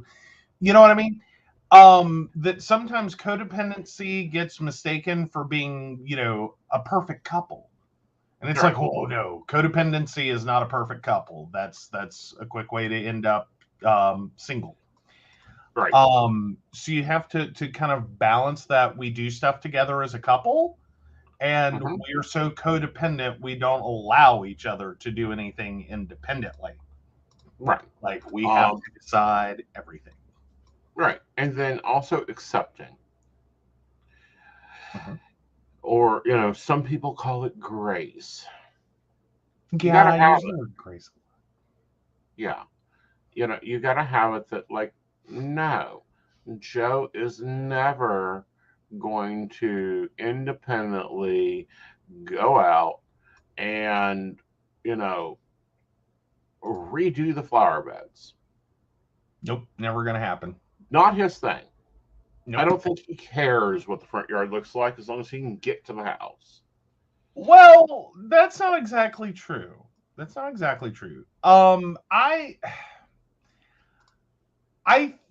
more so a thing of, I think you have a stronger idea of what you want Mm-hmm. out of flower beds and the front yard and the landscaping. Mm-hmm. And so I'm letting, like, I like personally am not super invested. Right. Like, would I do some bare minimum basics if I did not have you here? Mm-hmm. Would I make choices for the front yard but for you being here and having, a stronger opinion? I probably would. You probably wouldn't really appreciate them very much because, quite frankly, I'd be ordering one of those packets of mixed wildflowers and Mm-hmm. spreading them like, it is candy at a parade. Mm-hmm. And just let it go. Mm-hmm. It's pretty, but it's not like high maintenance. You don't have to do anything to it. It's not, Right. like, these are wildflowers. They're pretty. They live for the season. We mow them down with a, Right. and no one cries. Right. And that would be where I'm at. That's my total investment. Do I want the front of the house to look nice? Yes. Do I think that, having some flowers in front of the house looks great? Yes, I do. Do I want to get out there in the hot sun and tend to this? Do I want to get down on my knees and do a whole bunch of work? Do I want to weed flower beds? Do I Mm-hmm. no, Yeah. no. I Do will you help. even know the type of roses out there? Nope. Didn't think so. I mean, but that's a bigger thing for you. Right. Like I'm currently looking for a Kennedy. I would like to add another Dark Knight. Um, I enjoy the English tea, but it's getting boring. That's my thing. Mm-hmm. That doesn't have to be your thing. Nope. And vice versa. Like, in other situations, it's like, tell me the cartridge for our printers. It's on a No. post-it note in your cell phone. I think it's a T19. Okay. Yeah. Yeah. Not even. Didn't think so. Yeah. But like, again, these are different things that sort Not my out. department. Yeah, not my department, not my thing, not my interest. Now, is he perfectly capable of going and buying a cartridge for the printer? Is he perfectly capable of having a printer now on his desk and, like, he snaps a photo every time he needs a cartridge or he signs up for an auto refill? Absolutely. Yeah, I'm looking more at the latter choice there of having it shipped. I think EcoTank is the one that we're going with. Just because now that's it where lasts you get easier. involved. Yeah. That's basically where you get involved with a printer. And I think that tells you, like, it's like my wildflower concept for the front yard. Is what printer can I buy that I don't ever have to touch? I just drop in 42 gallons of ink for 1 million pages worth, and I never have to touch it, and it never says low toner. Right. Or Like, if it does, it's there. Yes. That's where you're, like, you wouldn't care Right. DPIs. You would not care if it were the crappiest printer on the market. You wouldn't care what it's capable of doing. None of it. What printer can I buy that I never have to think about and just keep hitting print until it runs out of paper? Also, can I get one with a 5 billion ream capacity? Because I don't want to think about paper either. Well, see, here's the thing. Okay. Let's all take a step back, Joe. Oh, I need to print more than 4 pages. Upload to UPS. I will go and pick it up. Thank you. Ready for tomorrow. And like $42 later, Yeah, depending. I mean, depending on the print 20 job. Like bucks? my planner was like 12. Yeah. But that's what I'm saying. Like, you have a lot less printing expenses. Yeah. Like we buy occasionally, paper and ink, or toner or whatever we're using. But otherwise, Mm-hmm. you don't have to think about printing it. It's just here, print that.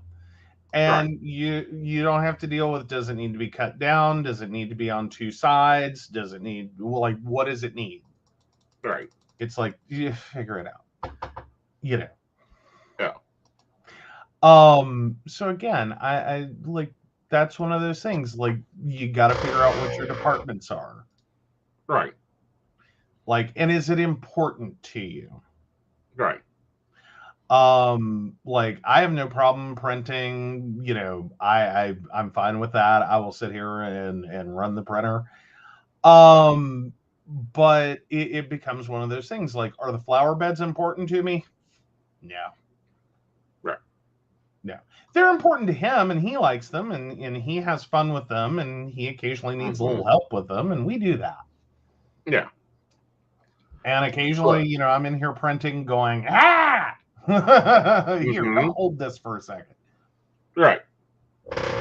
Yeah, and it's all fine and good, but having your departments, realizing that you are not the same people, which means you do not have to respond the same way. Oh. Or believe the same way, or behave the same way, or, communicate the same way. Mm-hmm. And then also the other thing is realizing that everybody has different processing speeds. Mm-hmm. And finding their processing speed. We may talk about something today. It may take me a week to make a final decision on it. Joe, he may talk about it today, and it may take him tomorrow. Mm-hmm. Mm-hmm. And I think sometimes being ahead of the curve on that, right, is like, here's one in our relationship, and I have a habit of predicting the future. Mm-hmm. We will have a conversation. 6 months later, he will turn to me, look me dead in the eye like we have never talked about this before, and I will hear my words come out of his mouth verbatim on a topic. Uh-huh. And it is another moment in which I go, yes, dear. And it's like, it was a little frustrating in the beginning. Mm-hmm. Because we would talk about stuff, and he would be like, "No, I don't think that's gonna work, or that's the way to do that, or whatever." Okay, and so, like, the subject dropped. We'll do something different. Whatever. We'll figure it out. And I kid you not, it's 6 months. It's like the words just rattle around in his head for 6 months, and forms it into his own idea. And then he will look me dead in the eye and repeat exactly what I said.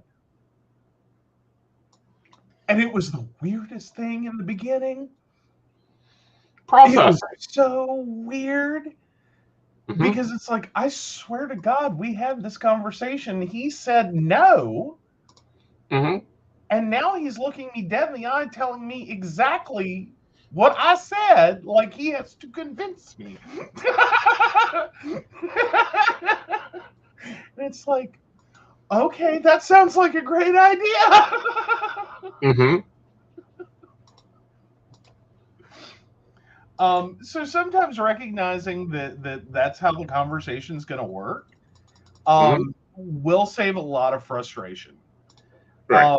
If understanding that like someone has to chew on something for a while, or is looking for like an idea, mm-hmm. and they may initially reject it and be like, "No, I don't think so."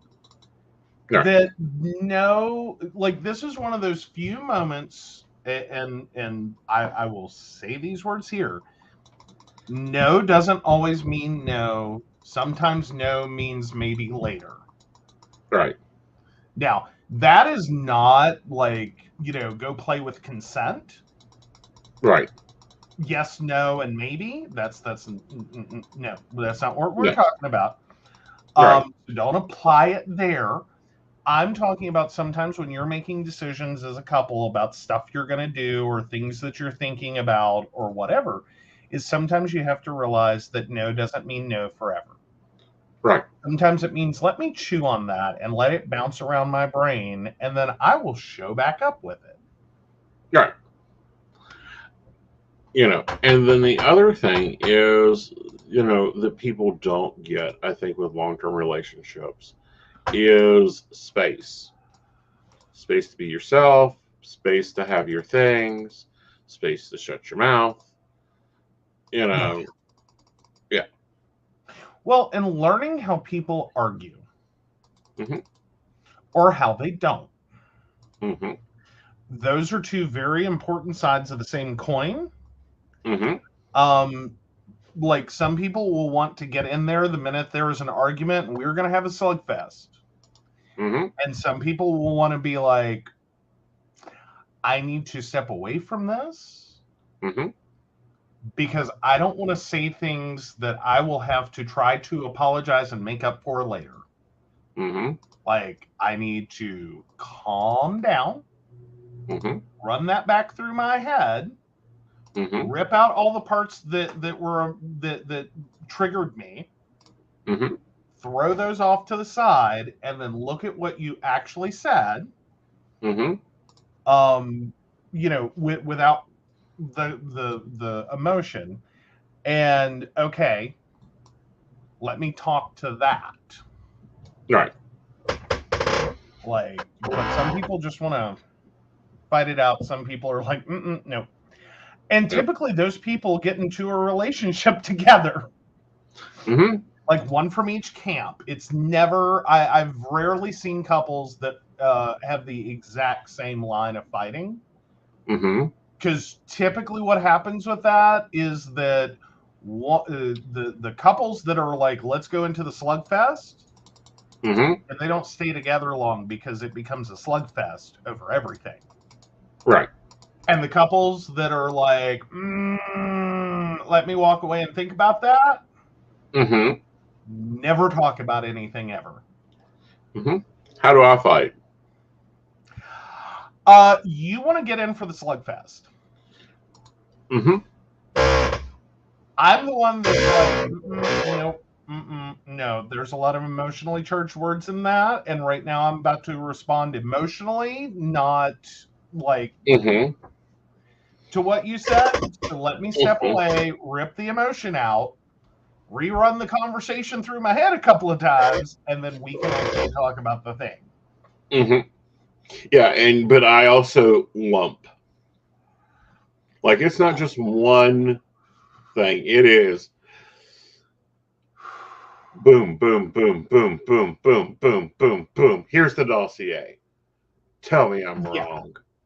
Well, but you technically overload arguments. Like, it's not because what you're saying is true. It's a lump. Yeah. Like, we're not talking about one issue.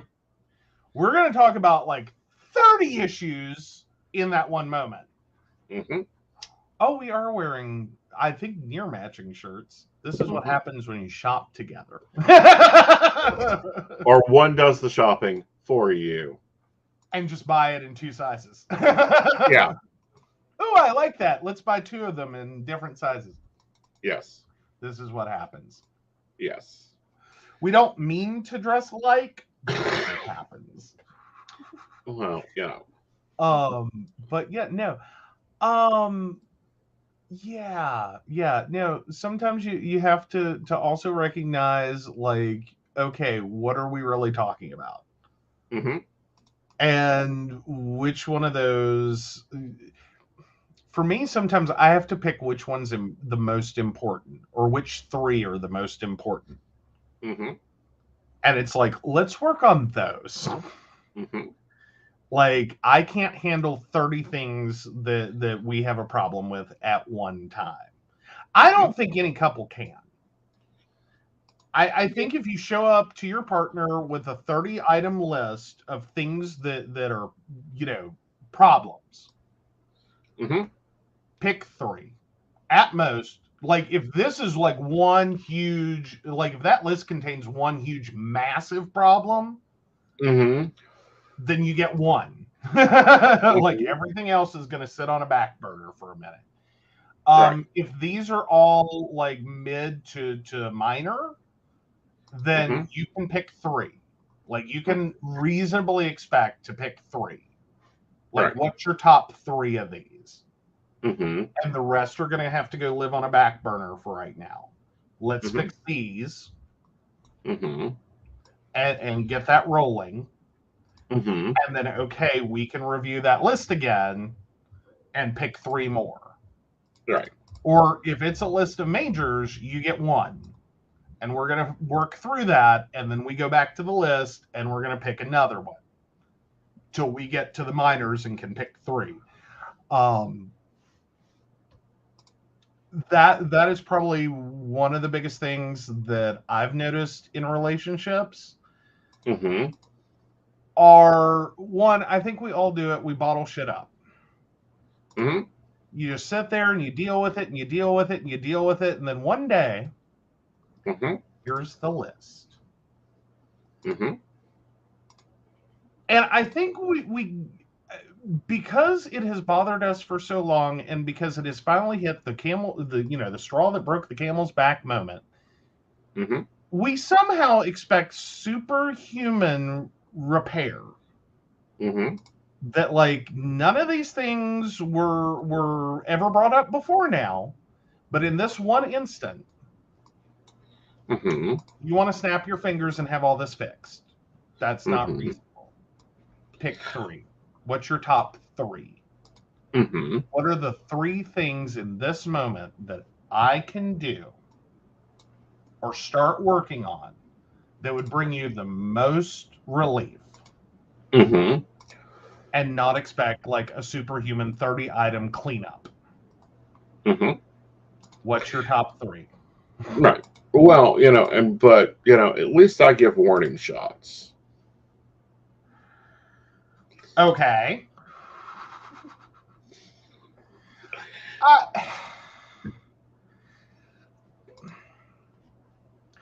For some things, it's not that you don't give warning shots. It's that sometimes it's hard to figure out what the warning shots related to.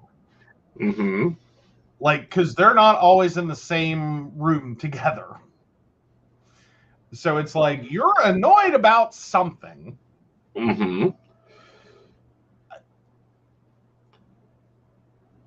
I need more than that.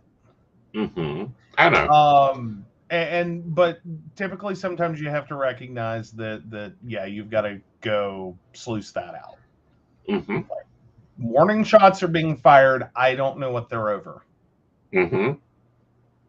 Like, you got to give me something. Like, I can't fix what I don't know. Yes, but if you got told 5 times, well, that needs fixed. Oh, it's the growls coming. Like, girl, you don't even know. It's not even the growls. It's the huffs. And it's like, okay. Well, and that's also something, like, it's one thing in a couple. If we were talking pure monogamy, it's one thing when it happens in a couple. Multiply it with polyamory. And then you get to sit there and have the double moment of, is it me? Or is it not me? Is it both of us doing 2 different things at the same time? Because rarely has it been the same thing at the same time. I think it's usually when you realize I must be wrong. Not joking. But like it's 2 against 1, I lose. Like we're not winning that one. No. But no, there are moments where it's like, I know he's upset about something. I know warning shots are being fired all over the house. Is it Yep. me? The kitchen has gotten cleaned immaculately. The music is now at the top level of his speakers, and he's debating whether to fire up the second one. Yeah. What's the song about? Quickly, let's go search this artist out. What's the song about? What's the real meaning behind the song? Yeah, I like honestly, for me, it's easier to just ask, is it me? Uh-huh. And I think it takes a while for most relationships to get there where you answer that honestly. Mm-hmm. And I think sometimes you just have to at least give someone that. Mm-hmm. You may not be ready to talk about it yet. You may not be ready to get into this debate, but Mm-hmm. you at least got to tell someone, is it me? No, honey, it's not you. It's the 14 other times I have told someone to pick up their fucking shoes. Okay, not my problem. Like, that's not, that is an A-B relationship, and I will see myself out of this room. Uh-huh. Because not my circus, not my monkey. Mm-hmm. Like, And that's an important one, even for mononymous, is to realize that it's not you.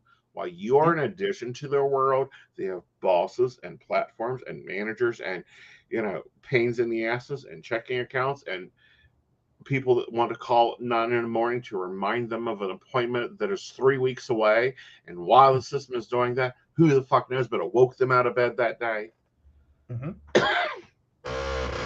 Well, and I think sometimes the so to speak, the opposite is true. Is you Right. also have to recognize that someone is your partner, Mm-hmm. your supportive partner, not your therapist. Yes. Hire one. Yes. Or a trusted friend and advisor. However you need to do that with whomever you need to do that. Like supportive is has limits. Mm-hmm. Like, do I care that people are causing you harm, frustration, self-doubt, worry, and fear? I absolutely do. I will gladly sit there and help you, through situations in which it's like, I really hate that's happening to you, or they're such a bitch. Mm-hmm. Like, I can't believe they did that. But there's a limit. Mm-hmm. Like, there's a line where it goes from this is being a supportive partner and you need some help. Well, not only that, but it comes to the point of also sometimes you don't need to fix their problem. Nope. I think that's a big one as well in Mm-hmm. relationships is, you're not the handyman for their life. Right. They're a capable adult. Because I always hated because I don't know, maybe it's a flaw of me or a quirk of me or whatever one wants to call it. I don't need someone Mm-hmm. to fix all the problems in my life. Mm-hmm. Like, I have a life, it has problems. We all have Mm-hmm. lives. They all have problems. I don't appreciate the insult of being deemed so incapable of handling my life that I can't fix shit on my own. Right. Like, now sometimes I do have to talk it out and at least soundboard the idea. Am I like flipping crazy right now? Mm-hmm. Like, is this more than like a problem with a person or like an interpersonal conflict or whatever? Like, am I just having a really bad day and I want to take it out on someone? Mm-hmm. Or is this like a legitimate response to what's going on? Right. Soundboarding is one thing. Like, obsessively talking about the same issue over and over and over again, and constantly looking for backing on it Yeah, that's where you've moved to the point of you don't need a supportive partner as much as you need someone to help you move past this. Right. And figure out how to deal with it. Mm-hmm. And then the other thing I think is important for couples, especially mono couples, get the fuck out. Mm-hmm. Go away. Take off without them. Yes.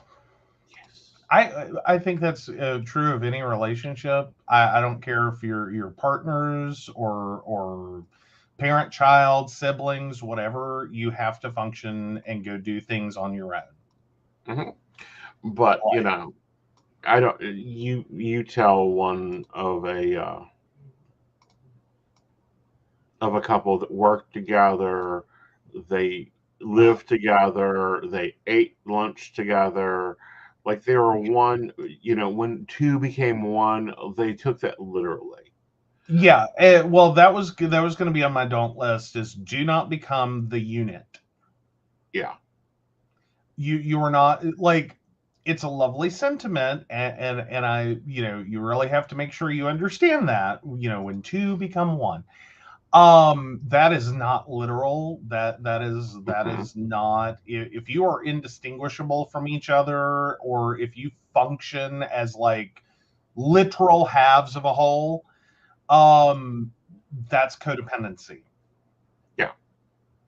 You're not individual functional people anymore. Right. And that gets really creepy to other people, let me just tell you.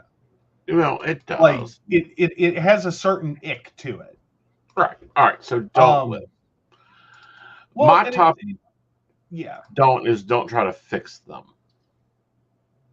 No. See, that goes back to like my original comment of like, please do not Hobby Lobby DIY your spouse. Yeah. Do not go through that clearance aisle of spouses and go,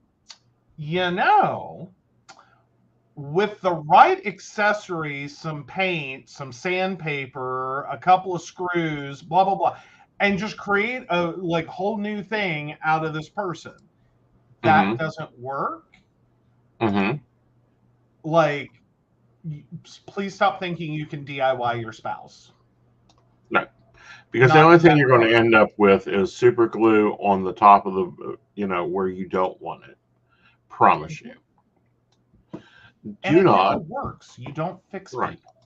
They are who they are. They may get better. That's a choice they have to make for themselves. You may be a substantial part of helping them realize that, this isn't a best road for you. Right.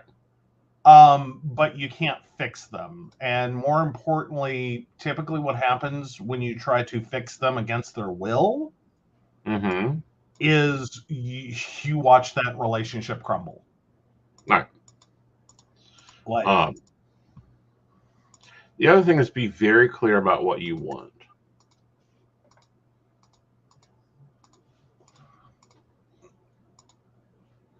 Okay. Meaning, be very clear about what what you want as far as like,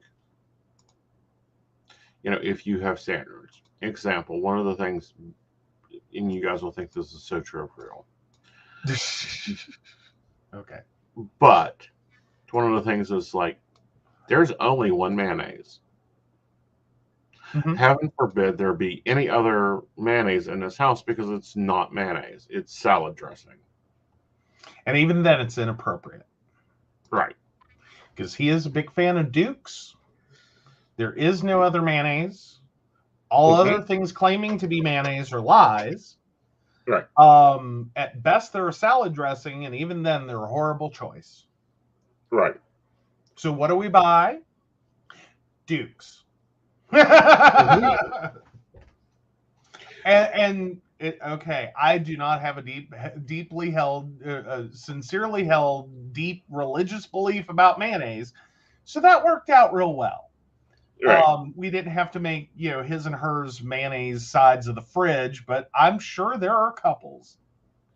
Well, or, when I first met you, flour was flour. And I'm like, no, flour. It's not flour. There I are could 5 care types less of what I buy. flour. Yeah, I could care less what I buy. Mm-hmm. He has flour for different occasions. No. He has flour for different purposes. Yes. Is he breading with it? Is he making bread with it? Is he making a cake with it? Is he making the... And it's different companies, different style. Like, it's all different. Mm-hmm. There is the idea that we would ever have a container in our kitchen that says flour, and we just pour a bag of something into it, and we only buy one bag of whatever that is, died quickly for me. That's basically how I treated it for years, and survived and lived to tell the tale. But for him, oh God, no. Don't ever pick up, and his is all in containers technically. Don't ever pick up and try to refill it without it like being clearly indicated what goes to what. Because you Right. can screw up and mix wrong flours together, and then I don't know, you open a portal to hell. I don't understand it, but apparently flour is not flour, is not flour, is not flour, and we need multiples. Yes, we need cake flour, self-rising flour, all-purpose flour, quality flour. Like, what are we using it for? Breading your chicken, that's an all-purpose, non-quality flour. Golden Metal will work for that. Yep. And again, these are all very brand specific. Yes. Like, do not think just because he said that this is a low quality, flour, that you can just go buy Pillsbury. Lord, no, that's a terrible brand. They crap. Like, he screamed when he looked in my pantry. That's what happened. I didn't know if I was looking at a pantry or murder. One of the two. A crime was being committed against flour is what he came out with. Flour, beans, breads, pork hand goods wasn't organized. Like, how the heck? Like, it took you forever to make dinner. And now I see why. You had to go on a scavenger hunt. Because I knew it was in there. Hopefully. It wasn't like there were multiple choices. Always. I just had to find the one. No. But no. The other one is, and this one's been hilarious to me, and I don't know that you have consciously thought about it yet. Okay. When we got together, the other place he screamed was my shower.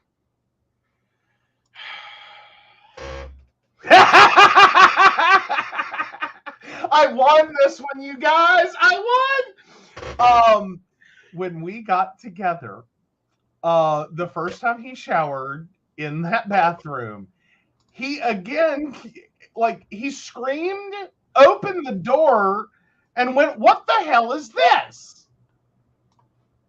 And I said, "It's 3-in-1 body wash."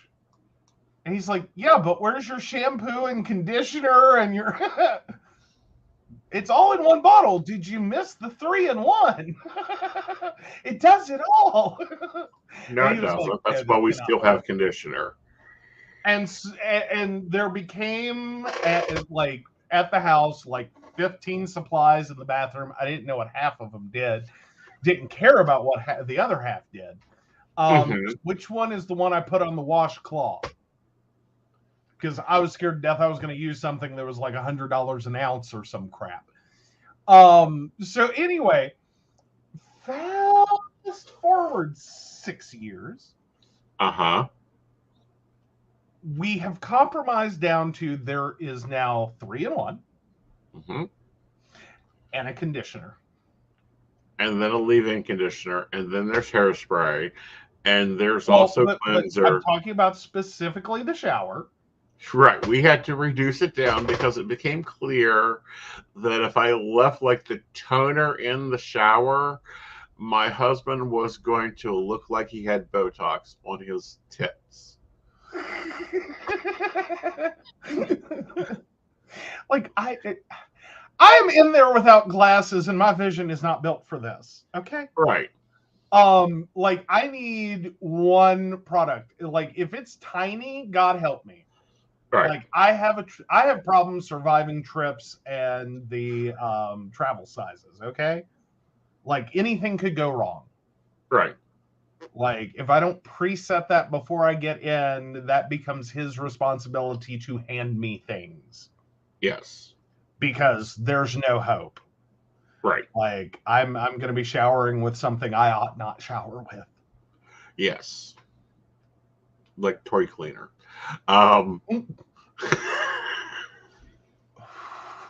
There's worse ways that could have been used. Again. Saying. And that's a shout out. Let me just personally say a shout out to the companies that make both lube and toy cleaner. Could you please put those in entirely different bottles? Yes. That clearly indicate you may be on the path of regret. Because some things should not be in identical containers. Mm-hmm. Toner and toy cleaner should not be in identical containers. It's really complicated for the husbands. Many things should not be in identical containers. Like, can we all just agree on that? Yes, like cooking oil and Pine Sol. Yep, nope. Those should not look alike. Never, ever should they look alike. Mm-hmm. I mean, that's a little easier. At least I usually, while cooking, have my glasses on. But in the shower? Yes. But, I should not have to play Russian roulette with what's on that shelf. Exactly. Ever. Because that can get dangerous. Because I think the first time you showered here alone, I had to take out the dog shampoo and conditioner. Yes. Yeah. Because again, I can't see without my glasses. Right. It looks like a shampoo bottle. It's shaped like a shampoo bottle. Mm-hmm. It says shampoo on it. Mm-hmm. With flea and tick and oatmeal formula. Yeah, that's in smaller print. Yeah. Like, you got to give me credit. There's only so much I can see. Oh, Brenda. Friend's husband, preparation H and toothpaste, no longer kept on the same shelf. Yeah, especially since they changed their formula and they've now become a terrible wrinkle cream. Yeah. Well, but my God, the moment of I'm just imagining either which way that goes. I'm imagining it from brushing your teeth perspective, but it could get worse. Yes. If you have inadvertently grabbed toothpaste when you were reaching for the preparation H, your day got interesting real quick. If it was, well, that explains the minty dude wipes. Ooh. Yeah, you're still traumatized by this concept that such a thing that anyone thought methylated was a good idea to put in a product. It's not a cigarette or on its own bottle. You know? There's some things that do not need things. But also, the other don't try to fix them, but also don't try to convince them. I think you do have to try to understand, and I think you do have to try to figure out some things from a different person's perspective. That's always a big do. Mm-hmm. Like the fact that, I'm sorry, when I get in the shower, I do not have 20/20 vision. Right. In much the same way that I cannot expect there's a few different things that I cannot expect to do things with you Mm-hmm. Because that is not a talent or ability you have. Mm-hmm.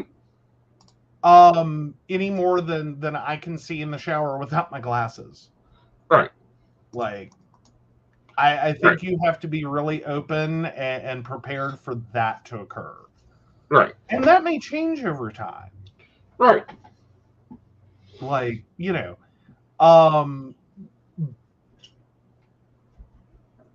people's abilities change over time. Yeah. It's Things not like change. whatever happens year one is going to be like, that's it. Right. Like, And if the other I thing get is accepting corrective that. surgery for my What? eyes, if I get corrective vision surgery for my eyes, your bathroom can open up a whole lot. Honey, if you get corrective surgery for your eyes, we just have to replace the shower surround with the storage facility that I've already picked out in tile. Yeah, I figure at the point in which, like, we have to plan combine. Like, if I have corrective vision surgery and or have cataract surgery at some future point, Mm-hmm. we have to co-prepare for a bathroom remodel. Yes. Like, they're going to happen side by side. Yes. And that cute little shower inset shelf? Mm-hmm. He is going to do the entire bathroom. Yes. We will have no inner wall space. Right. None. It will all have shelves. There will be so much product. Alphabetized and organized. Yeah. And this is why I also pre-plan for instant hot, or for the continuous hot water system when we do that, because I may have to like take 4-hour showers because it'll take me that long to figure out where my shampoo went. Or which one of these is shampoo. And which one of them is the right one for your scalp, because we have 2 different scalps. Yes. Yes. Yes. Yes. Until then, we live with 3-in-1. He survives somehow. 3-minute miracle, baby. 3 minutes. Mane and tail. That little blue bottle down in the bottom where you don't see it. What blue bottle?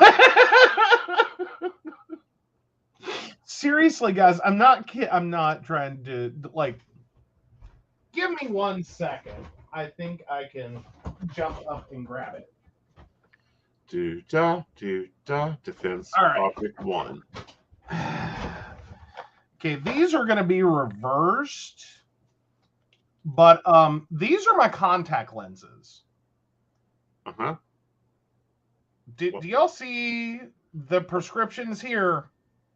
Yeah. -575, -375. Mm-hmm. I can't see crap, because this is what gets me not to 2020, but somewhere between 2040 and 2030 vision. Mm-hmm. Is those numbers. Mm-hmm. Oh, you think he would make a Joe shelf? That is so cute. He would lovingly create a Joe shelf and then take it over, because he found product that he liked and wanted to use, and he had crammed all of his space full. And so now my shelf will also have product, and my product will be redistributed if his product does not fit on other shelves. You have your and shelf. This is why I pre-plan for a 4-hour shower. Again, all you gotta look is for the squash bar.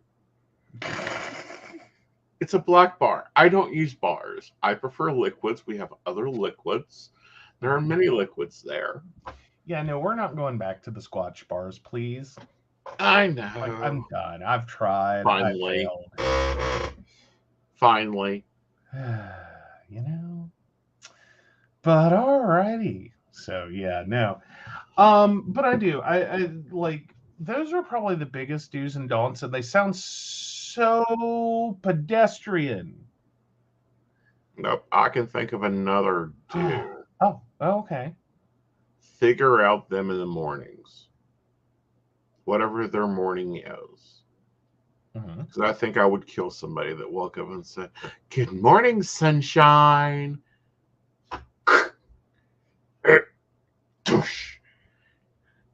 End of relationship. New roses in the front yard. But, at the same time, it's not that I haven't done it ironically. Because sometimes you have to keep the relationship interesting and see how close they are to choosing violence. Wolfbane, Foxglove.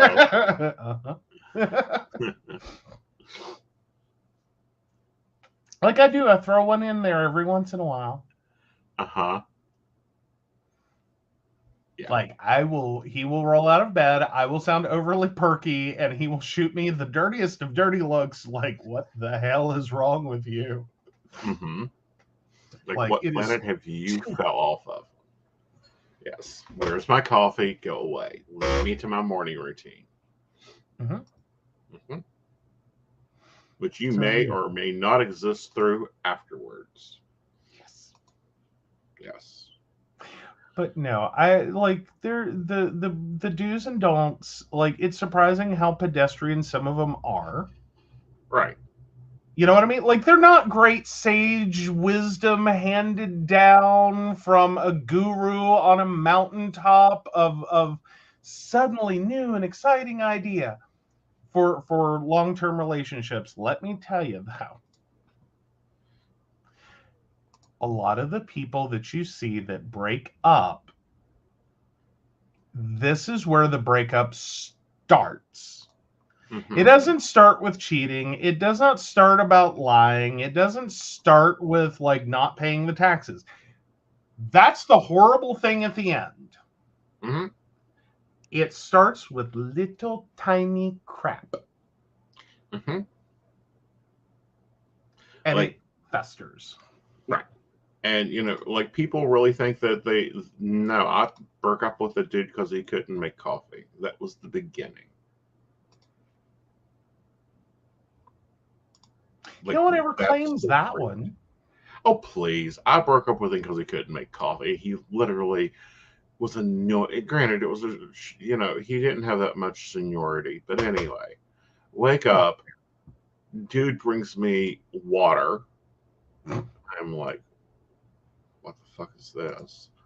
Because it ain't coffee. It's dirty water with flakes and grounds in it. And I'm like,